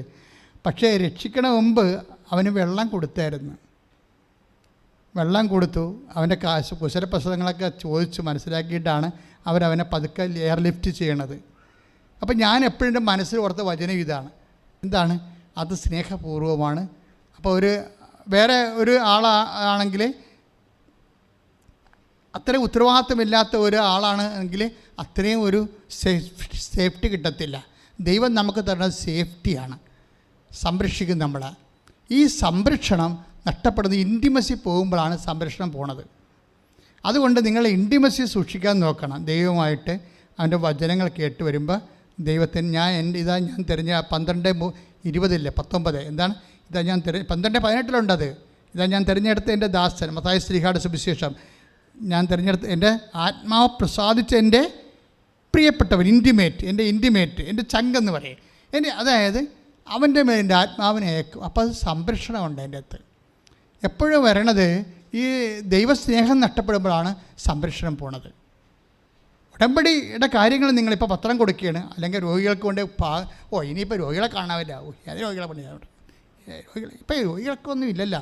അത് ഇവിടെ രോഗികളൊക്കെ ഉണ്ട്, അവിടെ ചെന്നാൽ മതി, ഗവൺമെൻറ് ആശുപത്രി. ഇതെവിടെയാണ്? 10-12 കിലോമീറ്റർ വണ്ടി കയറി പോകണമല്ല, പിന്നെ തിരിച്ചു വരണം. ഇനിയിപ്പോൾ വല്ല കൊറോണയൊക്കെ ഉണ്ടെങ്കിൽ നമുക്ക് പിടിക്കുമല്ല. ഇങ്ങനെ ഓരോ ഉടായ്പും പറഞ്ഞ് അവിടെ ഇരിക്കും. കർത്താവിൻ്റെ വേല ചെയ്യത്തില്ല. ഈസി ആയിട്ട് പത്രം കൊടുത്തേച്ചും രോഗികളെ കാണത്തില്ല. അങ്ങനെയൊക്കെ വരുമ്പോൾ ദൈവമായിട്ട് ബാർഗൈൻ ചെയ്യും. ഞങ്ങൾ എന്തെങ്കിലും നിങ്ങളോട് പറഞ്ഞിട്ടുണ്ടെങ്കിൽ ഈശോ പറയാത്ത ഒരു കാര്യവും നിങ്ങളോട് പറഞ്ഞിട്ടില്ല. ഞാൻ രോഗിയായിരുന്നു, നിങ്ങളെന്നെ കണ്ടു, സന്ദർശിച്ചു, ഞാൻ നഗ്നനായിരുന്നു, നിങ്ങളെന്നെ ഉടുപ്പിച്ചു, വസ്ത്രം കൊടുക്കാം. അപ്പോൾ അത് അങ്ങനെയൊക്കെ പറയുമ്പോൾ അത് കർത്താവിൻ്റെ വചനം, കർത്താവുമായിട്ട് ഇൻറ്റിമസി വരാനാണ്. ഇൻറ്റിമസി വന്നാൽ എന്ത് പറ്റും? ഇൻറ്റിമസി വരുമ്പോൾ എന്ത് പറ്റും? ഉടമ്പടി ചെല്ലണ പ്രാർത്ഥനയല്ല, നൊവേന പോലെ ചൊല്ലി ജപമാല പോലെ ചെല്ലണമല്ല, ചെയ്യാതൊരു മാർഗ്ഗമില്ല.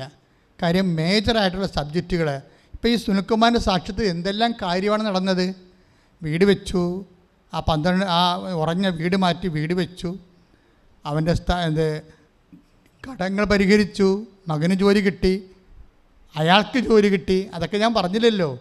അപ്പനും മകനും ജോലിയായി, കടങ്ങൾ പരിഹരിച്ചു. എത്ര കാര്യങ്ങളാണ് നടക്കുന്നത്. ഇപ്പം തന്നെ നമ്മുടെ സാന്ദ്രി ആൻഡ്രോയുടെ സാക്ഷ്യങ്ങളുടെ ഘടന പരിശോധിക്കുമ്പോൾ എന്താ, സാന്ദ്രി ആൻഡ്രോ ഉടമ്പടി എടുത്തിട്ട് ഭർത്താവിനെയും മകനെയും വേറെ പറഞ്ഞു വിട്ടിരിക്കുകയാണ് കണ്ണൂരിൽ നിന്ന്. നിങ്ങൾ ചെന്ന് അമ്മയുടെ മുഖത്തോട്ട് നോക്കണം. ഭാര്യ പറയണതാണ്, നിങ്ങൾ ചെന്ന് അമ്മയുടെ മുഖത്തോട്ട് നോക്കണം. എന്നിട്ട് അമ്മയോട് പറയണം, നമുക്ക് 15-ാം തീയതി ജപ്തിയാണ്, 15-ാം തീയതി മാർച്ച് 15-ാം തീയതി ജപ്തിയാണ്, അതുകൊണ്ട് ഒരു ഡേറ്റ് ഇട്ടും പോരാൻ പറഞ്ഞു. ഒരു ഡേറ്റ് ഇട്ടും പോരാൻ. എവിടെ? അമ്മയെടുത്തേ. അപ്പോൾ മകളുമുണ്ട്, അവൾ ബി ഫാമ പഠിച്ചിട്ട് ദുബൈയിൽ പോകാൻ വേണ്ടി നിൽക്കുകയാണ്. അപ്പോൾ അവളുടെ പാസ്പോർട്ട് കൊണ്ട് അവളും വന്നിട്ടുണ്ട് അപ്പൻ്റെ കൂടെ. അപ്പനും മകളും കൂടി അവളെന്ത് ചെയ്യും, സിസ്റ്ററിന് കൊടുത്തിട്ട് പാസ്പോർട്ട് മാതാവിനെ സമർപ്പിച്ച് വെച്ചും തിരിച്ച് മേടിച്ച്. അപ്പൻ ഇവിടെ നിന്ന് വെച്ചു ഒരു ഡേറ്റ് ഇട്ട് മകളുമായിട്ട് ആലോചിച്ചിട്ട്, കാര്യം ജെട്ട് ചെയ്ത് പോകുന്നതല്ല വീട് സ്ഥലവും, അതുകൊണ്ട് ഡേറ്റ് ഇട്ട് മാർച്ച് 10 പറഞ്ഞ് ഡേറ്റ് ഇട്ട്, മാർച്ച് 10 പറഞ്ഞൊരു ഡേറ്റ് ഇട്ടവർ. അവർ ഡേറ്റ് ഇട്ട് അപ്പനും മകളും കൂടി പാസ്പോർട്ടും മാതാവിനെ ഏൽപ്പിച്ചിട്ട് തിരിച്ചവർ കണ്ണൂർ ചെന്ന്. അപ്പോൾ അമ്മ പറഞ്ഞ് മാർച്ച് 10 ഡേറ്റ് അല്ലേ? അപ്പോൾ അവരോട് പറഞ്ഞിട്ടില്ല, അവരിങ്ങോട്ട് പറയണം മാർച്ച് 10 ഡേറ്റ് ഇട്ടിരിക്കണമെന്ന്. എന്താ കാര്യം വെച്ച് കഴിഞ്ഞാൽ ഇതിനൊരു ഇൻറ്റിമസിയുടെ പ്രോബ്ലം ഉണ്ട്. അതായത് നമ്മൾ ദൈവവും തമ്മിൽ ഉടമ്പടിയെ ശരണോടെ നടക്കുന്ന ആൾക്കാരുണ്ട്. ഇത് ഒക്കട്ടെ കിട്ടിയാ ഊട്ടിയെന്നൊക്കെ പറഞ്ഞ് ചെയ്യണ അലവരാതി ആൾക്കാരുണ്ടല്ലോ, അതല്ല. ഉടമ്പടി എന്ന് പറയുമ്പോൾ സത്യസന്ധമായ കറക്റ്റ് ഉടമ്പടി എബ്രാഹത്തിൻ്റെ കാലം മുതലുള്ള സംഭവമാണത്. അത് യേശുവിൻ്റെ കാലമാണ് കുർബാനയായിട്ട് മാറുന്നത്. അത് ഉടമ്പടിയാണ്. ദൈവം ഉടമ്പടിയാണ് ചെയ്യണത് ഏറ്റവും വലിയ കാര്യങ്ങൾക്ക്. അത് നമ്മൾ ചെയ്യുകയാണ്. അപ്പോൾ ആ ചേച്ചി എന്ന് പറയണത് ഇവിടെ തൊന്നപ്പോൾ എനിക്ക് മാതാവെന്ന് തോണ്ടിയെന്ന് തോന്നണവരെ കാര്യത്തിൽ അവരത് കറക്റ്റായിട്ടാണ് ചെയ്യണത്. അവരെൻ്റെ പഴയ ധ്യാനം കൂടി കൂടിക്കൊണ്ടിരിക്കുകയാണ്. ഉച്ചയ്ക്ക് ഇവർ അപ്പനെയും മകളെ ഇങ്ങോട്ട് പറഞ്ഞു വിട്ടിട്ട് അവരടുക്കളയിൽ ജോലി ചെയ്യുമ്പോൾ പഴയ ധ്യാനം വെച്ചുകൊണ്ടിരിക്കുകയാണ്, പണ്ടത്തെ ഉടമ്പടി ധ്യാനം വെച്ചുകൊണ്ടിരിക്കുകയാണ്, കേട്ടോണ്ടിരിക്കുകയാണ്. അപ്പോൾ എന്താ, നിങ്ങൾ ധ്യാനം പോലും കേൾക്കാത്ത ആൾക്കാരുണ്ട് അല്ലേ? ഇവിടെ ധ്യാനം കൂടിയിട്ട് അത് ഷെയർ ചെയ്യണം, നിർബന്ധമാണ്. ഇപ്പം അതുകൊണ്ട് എന്തെങ്കിലും ഇഷ്യൂ ഉണ്ടായി അച്ഛനെ കാണേണ്ട ഒരു അവസ്ഥ വന്നു കഴിഞ്ഞാൽ ഞാൻ ഇവിടെ വരുമ്പോൾ നിങ്ങളോട് ചോദിക്കും, എത്ര ഷെയർ ചെയ്തത് നിങ്ങൾ, എന്നാണ് ഷെയർ ചെയ്തത്? അപ്പോൾ എനിക്ക് സംശയമുണ്ടെങ്കിൽ കാണട്ടെന്ന് പറയും, മൊബൈൽ എന്ന് ഷെയർ ചെയ്തത് കാണട്ടെന്ന് പറയും. കാര്യം ഇവർ മൊബൈൽ അപ്പോഴാണ് പറയണത്, ഇവർ ധ്യാനം കൂടിയിട്ട് പോലും കാണത്തില്ല. ആ ഉടമ്പടി വന്ന് 10 രൂപ മേടിച്ച് പോയി എന്നല്ലാതെ വേറെ ഒന്നും ചെയ്തിട്ടില്ല. ഇപ്പോൾ ഇഷ്യൂ ഉണ്ടായപ്പോൾ അവിടെ വന്ന് കൈയും കാലും വിട്ട് അടിച്ച് ബഹളം ഉണ്ടാക്കി, ഞാൻ എന്തുമാത്രം കഷ്ടപ്പെടുന്ന എത്രാത്ത നടപ്പാണെന്ന്, നിങ്ങൾക്ക് തന്നാലും എന്താ, അച്ഛനെ കാണാൻ ഒരു ചീട്ട് തന്നാലും എന്താണെന്ന് പറഞ്ഞ് ഇവരവിടെ സമ്മർദ്ദം ഉണ്ടാക്കി ധ്യാനകേന്ദ്രമാകുമ്പോൾ അവിടെ ഇരിക്കുന്ന ആൾക്കാർ ഇവരുമായിട്ട് ഗുസ്തി വെക്കുക. ഇല്ല, അവർക്ക് ചീട്ട് കൊടുത്ത് വിടും. എന്നിട്ട് പുറകെ വന്നതും പറയും മറ്റേ സംഭവം ഫ്രോഡാണ് കേട്ടാ, അവരൊരു പണിയും ചെയ്തിട്ടില്ല. പിന്നെ ഇപ്പോൾ കാര്യം ഉണ്ടായപ്പോൾ ചീട്ടും വലിച്ചുകൊണ്ട് വന്നിരിക്കണമെന്ന് പറഞ്ഞിട്ട് പോര്, ഇത്രയും നമ്പർ ചീട്ട് ഫ്രോഡാണെന്ന് പറഞ്ഞിട്ട് പോര്. അത് വെച്ച് കഴിഞ്ഞാൽ അവർ നിങ്ങൾ അവിടെ ഇഷ്യൂ ഉണ്ടാക്കിയിട്ടാണ്, നിങ്ങളെക്കുറിച്ച് അവർക്ക് സംശയം ഉള്ളതുകൊണ്ടാണ്. അപ്പോൾ അതുകൊണ്ട് ഉടമ്പടി എന്ന് പറയുമ്പോൾ ദൈവവുമായിട്ട് നടത്തി എന്തെങ്കിലും കണ്ണിപ്പൊടി ഇട്ടിട്ട് എന്തെങ്കിലും നടക്കുമെന്ന് നിങ്ങൾ വിചാരിക്കരുത്. നിങ്ങളിതിനകത്ത് ആത്മാർത്ഥത കാണിക്കണം. കാണിച്ചു കഴിയുമ്പോൾ ദൈവം ആരാണെന്ന് നിങ്ങൾക്ക് മനസ്സിലാകും. ഇപ്പോൾ ഇവരെന്താ ചെയ്യണത്, ഇവരെന്താണ് ചോദിക്കണത് ഭർത്താവിനോട്, നിങ്ങൾ മാർച്ച് 10 വെച്ചിരിക്കുന്ന ഡേറ്റ്, അമ്മ എന്നോട് പറഞ്ഞെന്ന് പറയും. അമ്മ നിന്നോട് പറഞ്ഞാൽ എന്ന് വെച്ച് കഴിഞ്ഞാൽ അവർ പഴയ ധ്യാനം കൂടിക്കൊണ്ടിരിക്കുകയാണ്. ഉച്ചക്ക് കഞ്ഞി അനത്തണ സമയത്ത്, കഞ്ഞി അനത്തണം എന്നല്ലേ പറയണത്, ഈ വാറ്റണ സമയത്ത് അല്ലേ, ചോറ് വാറ്റണ സമയത്ത് ഇവർ പഴയ ഉടമ്പടി ധ്യാനം കൂടിക്കൊണ്ടിരിക്കുന്ന സമയത്ത് അവിടെ നിന്ന് ഞാൻ അവരോട് പറഞ്ഞെന്ന് അവർ പറയണത്, നിങ്ങൾക്കൊരു നമ്പറുണ്ട് 42 എന്ന്. ഉടമ്പടി ധ്യാനത്തിനിടയ്ക്ക് കൂടി അമ്മ സംസാരിക്കുകയാണ്, നിങ്ങൾക്കൊരു നമ്പറുണ്ട് 42. ഇന്റിമസിയാണ്. നീ നടക്കേണ്ട വഴി നിൻ്റെ മുഖത്ത് നോക്കി അമ്മ ഉപദേശിക്കുകയാണ്, നിങ്ങൾക്കൊരു നമ്പറുണ്ട് 42. അവർ കലണ്ടറിൽ പോയി നോക്കി. അവരന്ന് ഈ സ്വരം കേട്ട സമയം മുതൽ അവർ മൊബൈലിൽ വെച്ചുകൊണ്ടിരിക്കണ്ട, മൊബൈലിൽ നിന്ന് സാധനം വരുന്നത്. അവർ ആ ഡേറ്റ് തൊട്ട് അവർ 42 ദിവസങ്ങൾ കലണ്ടർ എണ്ണി നോക്കിയപ്പോൾ 42-ാം ദിവസം മാർച്ച് 10. അതാണ് അവർ മാർക്ക് ചെയ്തിരിക്കണം, മാർച്ച് 10. കൃപാസനം മാതാവ് സമയത്തിൻ്റെ മാതാവ്. അതേപോലെ തക്ക സമയം അമ്മ തീരുമാനിക്കുമെന്ന് പറഞ്ഞതിൻ്റെ കാര്യം അതാണ്. അതായത് അപ്പോൾ ആ ഭർത്താവ് ഇട്ടിരിക്കുന്ന ഡേറ്റും മാർച്ച് 10. ഇവർ തമ്മിൽ അറിയാൻ പാടില്ലാതെ അവർക്ക് ഇട്ടിരിക്കുന്ന മെസ്സേജാണിത്.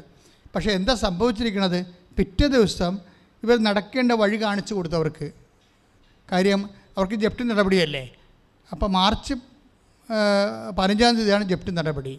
അപ്പോൾ മാർച്ച് 9-ാം തീയതി ആയപ്പോൾ ഇവർക്ക് ഒരു ഐഡിയ കൊടുത്തു. എന്താണ്, ഈ അവിടെ ഇരുന്ന ഉടമ്പടി തൈലം ഞങ്ങളെല്ലാം വെഞ്ചരിച്ച് തരുമ്പോൾ നിങ്ങൾ ഓർക്കരുത് ഇത് പായസമൊക്കെ വെഞ്ചരിച്ച് കിട്ടണ പോലെ വെഞ്ചരി, ഇതെല്ലാം ഉടമ്പടി കുർബാന ചെല്ലിയതിന് ശേഷം 12 തരം പ്രാർത്ഥനകൾ ചൊല്ലിയിട്ട് യേശു കർത്താവാണെന്ന് അതരം കൊണ്ട് ഏറ്റു പറഞ്ഞു, ദൈവം മരിച്ചൊന്ന് ഉറപ്പിച്ചൊന്ന് ഹൃദയത്തിൽ വിശ്വസിച്ചിട്ട് ലൂക്ക 2:10 റോമ 10:9 അനുസരിച്ചുകൊണ്ട് ആ ഫോർമുല അനുസരിച്ചുകൊണ്ട് ലൂക്ക 2:30 അനുസരിച്ച് രക്ഷ പ്രാപിക്കുന്ന രീതി രക്ഷ യേശുക്രിസ്തു ആണ്.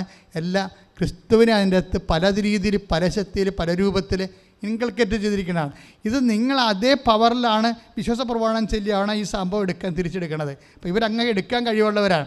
അവരെന്ത് ചെയ്ത് ഉടമ്പടി തൈലം കൊണ്ടുപോയിച്ചും ഈശോ ഇതിൻ്റെ സ്ഥലം കുറേ ആൾക്കാർ അന്ന് കണ്ടിട്ട് ആർക്കും വേണ്ട പോവുകയും അങ്ങനെ ഇപ്പോൾ ഉടമ്പടി തൈലം ഒഴിച്ച് വിശ്വാസപ്രമാണം ചൊല്ലി. അപ്പോൾ ഇപ്പം ഞാൻ പറയണ കേട്ടിട്ട് നിങ്ങൾ ഉടമ്പടി തൈലം കൊണ്ടുപോയി അവിടെ ഇവിടെയൊക്കെ ഒഴിച്ചു വെക്കണത് അതൊക്കെ മുമ്പ് വിശ്വാസപ്രമാണം ഒന്ന് പഠിക്കും മര്യാദക്ക്. അതിനുശേഷം വിശ്വാസപ്രമാണം സ്നേഹത്തോടെ ചെല്ലാൻ വേണ്ടി പഠിക്കണം.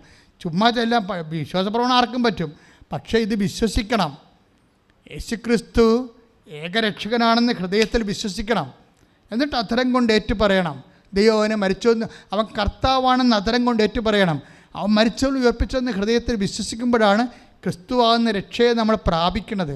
അത് ക്രിസ്തു എല്ലാമാണ്. ക്രിസ്തുവിന് ശക്തി ആയതുകൊണ്ട് ബോഡി പ്രാപിച്ചാൽ അത് സൗഖ്യമായി മാറും. ജീവിത മണ്ഡലങ്ങൾ പ്രാപിച്ചാൽ അത് അനുഗ്രഹമായി മാറും. അതുപോലെ തന്നെ ആത്മാവിൽ പ്രാപിച്ചാൽ കൃപയായി മാറും. അത് നിത്യമഹത്വത്തിന് കാരണമാകും. ക്രിസ്തു എല്ലാമാണ്. അപ്പോൾ ക്രിസ്തുവിനെ വ്യത്യസ്തമായ രീതിയിലാണ് നമ്മളിത് വ്യത്യസ്തമായ മീഡിയൻസിലൂടെയാണ് ഇത് പ്രാപിക്കുന്നത്. അപ്പോൾ അതുകൊണ്ട് എന്താ ചെയ്യണമെന്ന് വെച്ചാൽ ഇവരെ കൊണ്ട് ഉടമ്പടി തൈലം വിശ്വാസപ്രമാണം ചൊല്ലി എടുക്കാത്ത സ്ഥലത്ത് ഒഴിച്ചിട്ട് അവർ പോകുന്നു. പിറ്റേ ദിവസം സ്ഥലം വിറ്റുപോയി. കാശ് കൃത്യമായിട്ട് 10-ാം തീയതി തന്നെ കൊടുത്ത് അവർക്ക് ജപ്തി നടപടി 15-ാം തീയതി പിറ്റേ ദിവസം 10-ാം തീയതി സ്ഥലം വിറ്റുപോയി. അമ്മ പറഞ്ഞ ആ ഡേറ്റ് അമ്മ അതിലിട്ട ആ ഡേറ്റിന് സ്ഥലം വിറ്റ് പോവുകയും അവർ സ്ഥലം കാശ് വേണ്ടി കൊടുത്തിട്ട് ജപ്തി നടന്ന് രക്ഷപ്പെട്ട്. പക്ഷേ ആ സമയത്ത് തന്നെ മകൾ കയറിപ്പോയി. നമുക്ക് അവിടെ ജോലിയായി. ഇപ്പം ഇതെല്ലാം ഒരപ്പനും മകളും അമ്മയും കൂടി ചെയ്യുന്ന ഒരു എക്സിക്യൂഷനുണ്ട്, ഉടമ്പടി എക്സിക്യൂഷൻ. അതിനവർ കാണിക്കുന്ന ഉള്ളിലുള്ള ഒരു പൂർണ്ണമായ വിശ്വാസമുണ്ട്. ഇത് നിങ്ങൾ ആദ്യം പ്രാർത്ഥിക്കണം. അതായത് ഉടമ്പടിയുടെ ചെയ്യുന്ന ആൾക്കാരുടെ കുഴപ്പങ്ങൾ അവരൊക്കെ സംഭവിക്കുന്നത്. ചെയ്യുന്ന ആൾക്കാർ ആഴമായ വിശ്വാസവും ബോധ്യവും ഉണ്ടെങ്കിലേ പിന്നെ ഉടമ്പടി ഭംഗിയായിട്ട് ചെയ്യുന്ന ആൾക്കാരെ ചില ആൾക്കാർ തെറ്റിക്കാൻ നോക്കും. അപ്പോൾ ചിലരുടെ മുമ്പിൽ വെച്ച് അവർ ഉടമ്പടി വീട്ടിൽ പോലും പ്രാർത്ഥിക്കാൻ പറ്റത്തില്ല. അവരിങ്ങനെ പെയ്തും പെരുക്കൊക്കെ ഇരിക്കും. നിങ്ങളത് മൈൻഡ് ചെയ്യരുത്. വീട്ടിൽ എന്തെല്ലാം ഇതുപോലെ പിശാച് വന്ന ഭർത്താവിൻ്റെ രൂപത്തിലാണ്, ഭാര്യയുടെ രൂപത്തിലാണ്, നാത്തിൻ്റെ രൂപത്തിലാണ്, മക്കളുടെ രൂപത്തിലാണ് വന്നിട്ട് പിറുപിറുത്തോണ്ടിരിക്കും. പിറുപിറുപ്പ് തുടങ്ങുമ്പോഴത്തേന് ഓർക്കുമ്പോൾ ഇത് ദൈവത്തിൻ്റെ അല്ല, ഇത് മറ്റേ കക്ഷിയാണ്. നിങ്ങൾ മൈൻഡ് ചെയ്യേണ്ട ആവശ്യമില്ല. നിങ്ങൾ ദൈവത്തിൻ്റെ കൂടെ ഉറച്ചു നിന്നുകൊണ്ട് നിങ്ങൾ ഏറ്റവും ജോലി അങ്ങോട്ട് പൂർത്തിയാക്കുക, ഭംഗിയായിട്ട് ചെയ്യുക. അതുകൊണ്ട് സ്വസ്ഥമായിട്ടിരിക്കുക. ഉടമ്പടിയുടെ സാക്ഷ്യങ്ങൾ 1 by 1 ആയിട്ട് നിങ്ങൾ കേട്ടുകൊണ്ടിരിക്കണം. ഒന്ന് എഴുന്നേറ്റ് എല്ലാവരും സ്തുതിക്കട്ടെ, സ്തുതിക്കട്ടെ. Hallelujah, hallelujah, hallelujah, hallelujah, hallelujah, hallelujah, hallelujah, hallelujah, കേട്ട വചനങ്ങളെല്ലാം ജീവിതത്തിൽ നടപ്പിൽ വരുത്തുവാനുള്ള വലിയ അഭിഷേകം ഞങ്ങൾക്ക് ഓരോരുത്തർക്കും പ്രദാനം ചെയ്യണമേ. Hallelujah, hallelujah, hallelujah. യേശുവേ നന്ദി, യേശുവേ സ്തോത്രം, യേശുവേ ആരാധന. Hallelujah, hallelujah, hallelujah. യേശുവേ ആരാധന, യേശുവേ ആരാധന, യേശുവേ ആരാധന, യേശുവേ ആരാധന. സ്തുതിക്കട്ടെ, സ്തുതിക്കട്ടെ, യേശുവേ ആരാധന. കരങ്ങൾ ഉയർത്തിക്കൊണ്ട് സ്തുതിക്കട്ടെ. കർത്താവേ, ഉടമ്പടിയുടെ നിയോഗങ്ങളെ ഓർക്കുന്നു ഞങ്ങൾ. Hallelujah, hallelujah, hallelujah, hallelujah. മഹത്വം, മഹത്വം, ആരാധന, ആരാധന. സമാപന ആശീർവാദം സ്വീകരിക്കാം. സ്തുതിക്കട്ടെ, സ്തുതിക്കട്ടെ. Hallelujah, hallelujah, hallelujah, hallelujah.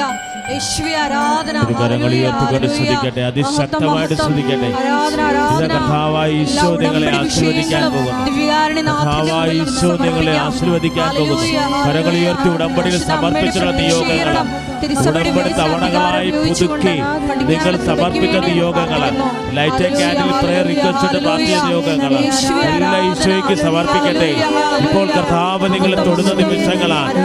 അനേകായിരം പേര് ബഹുമാനപ്പെട്ട ജോസഫ് അച്ഛന്റെ കയ്യൊപ്പ് ശുശ്രൂഷ സ്വീകരിച്ചു പോയിട്ടുണ്ട്. അവരെല്ലാം ഈശോ തൊടുകയാണ്.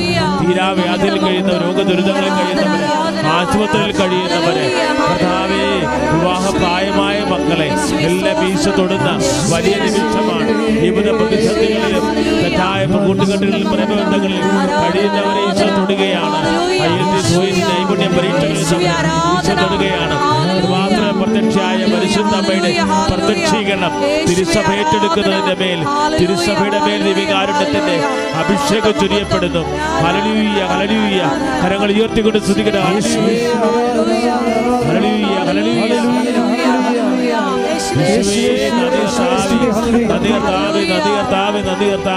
സ്തോത്രം ദൈവമേ. ഹല്ലേലൂയ. ശിരസ് നമിച്ച് പരിശുദ്ധ പരമമാ ദിവ്യകാരുണ്യമേ, എന്നുമെന്നും അങ്ങേക്കാരാധന. പരിശുദ്ധ പരമമാ ദിവ്യകാരുണ്യമേ, എന്നുമെന്നും അങ്ങേക്കാരാധന.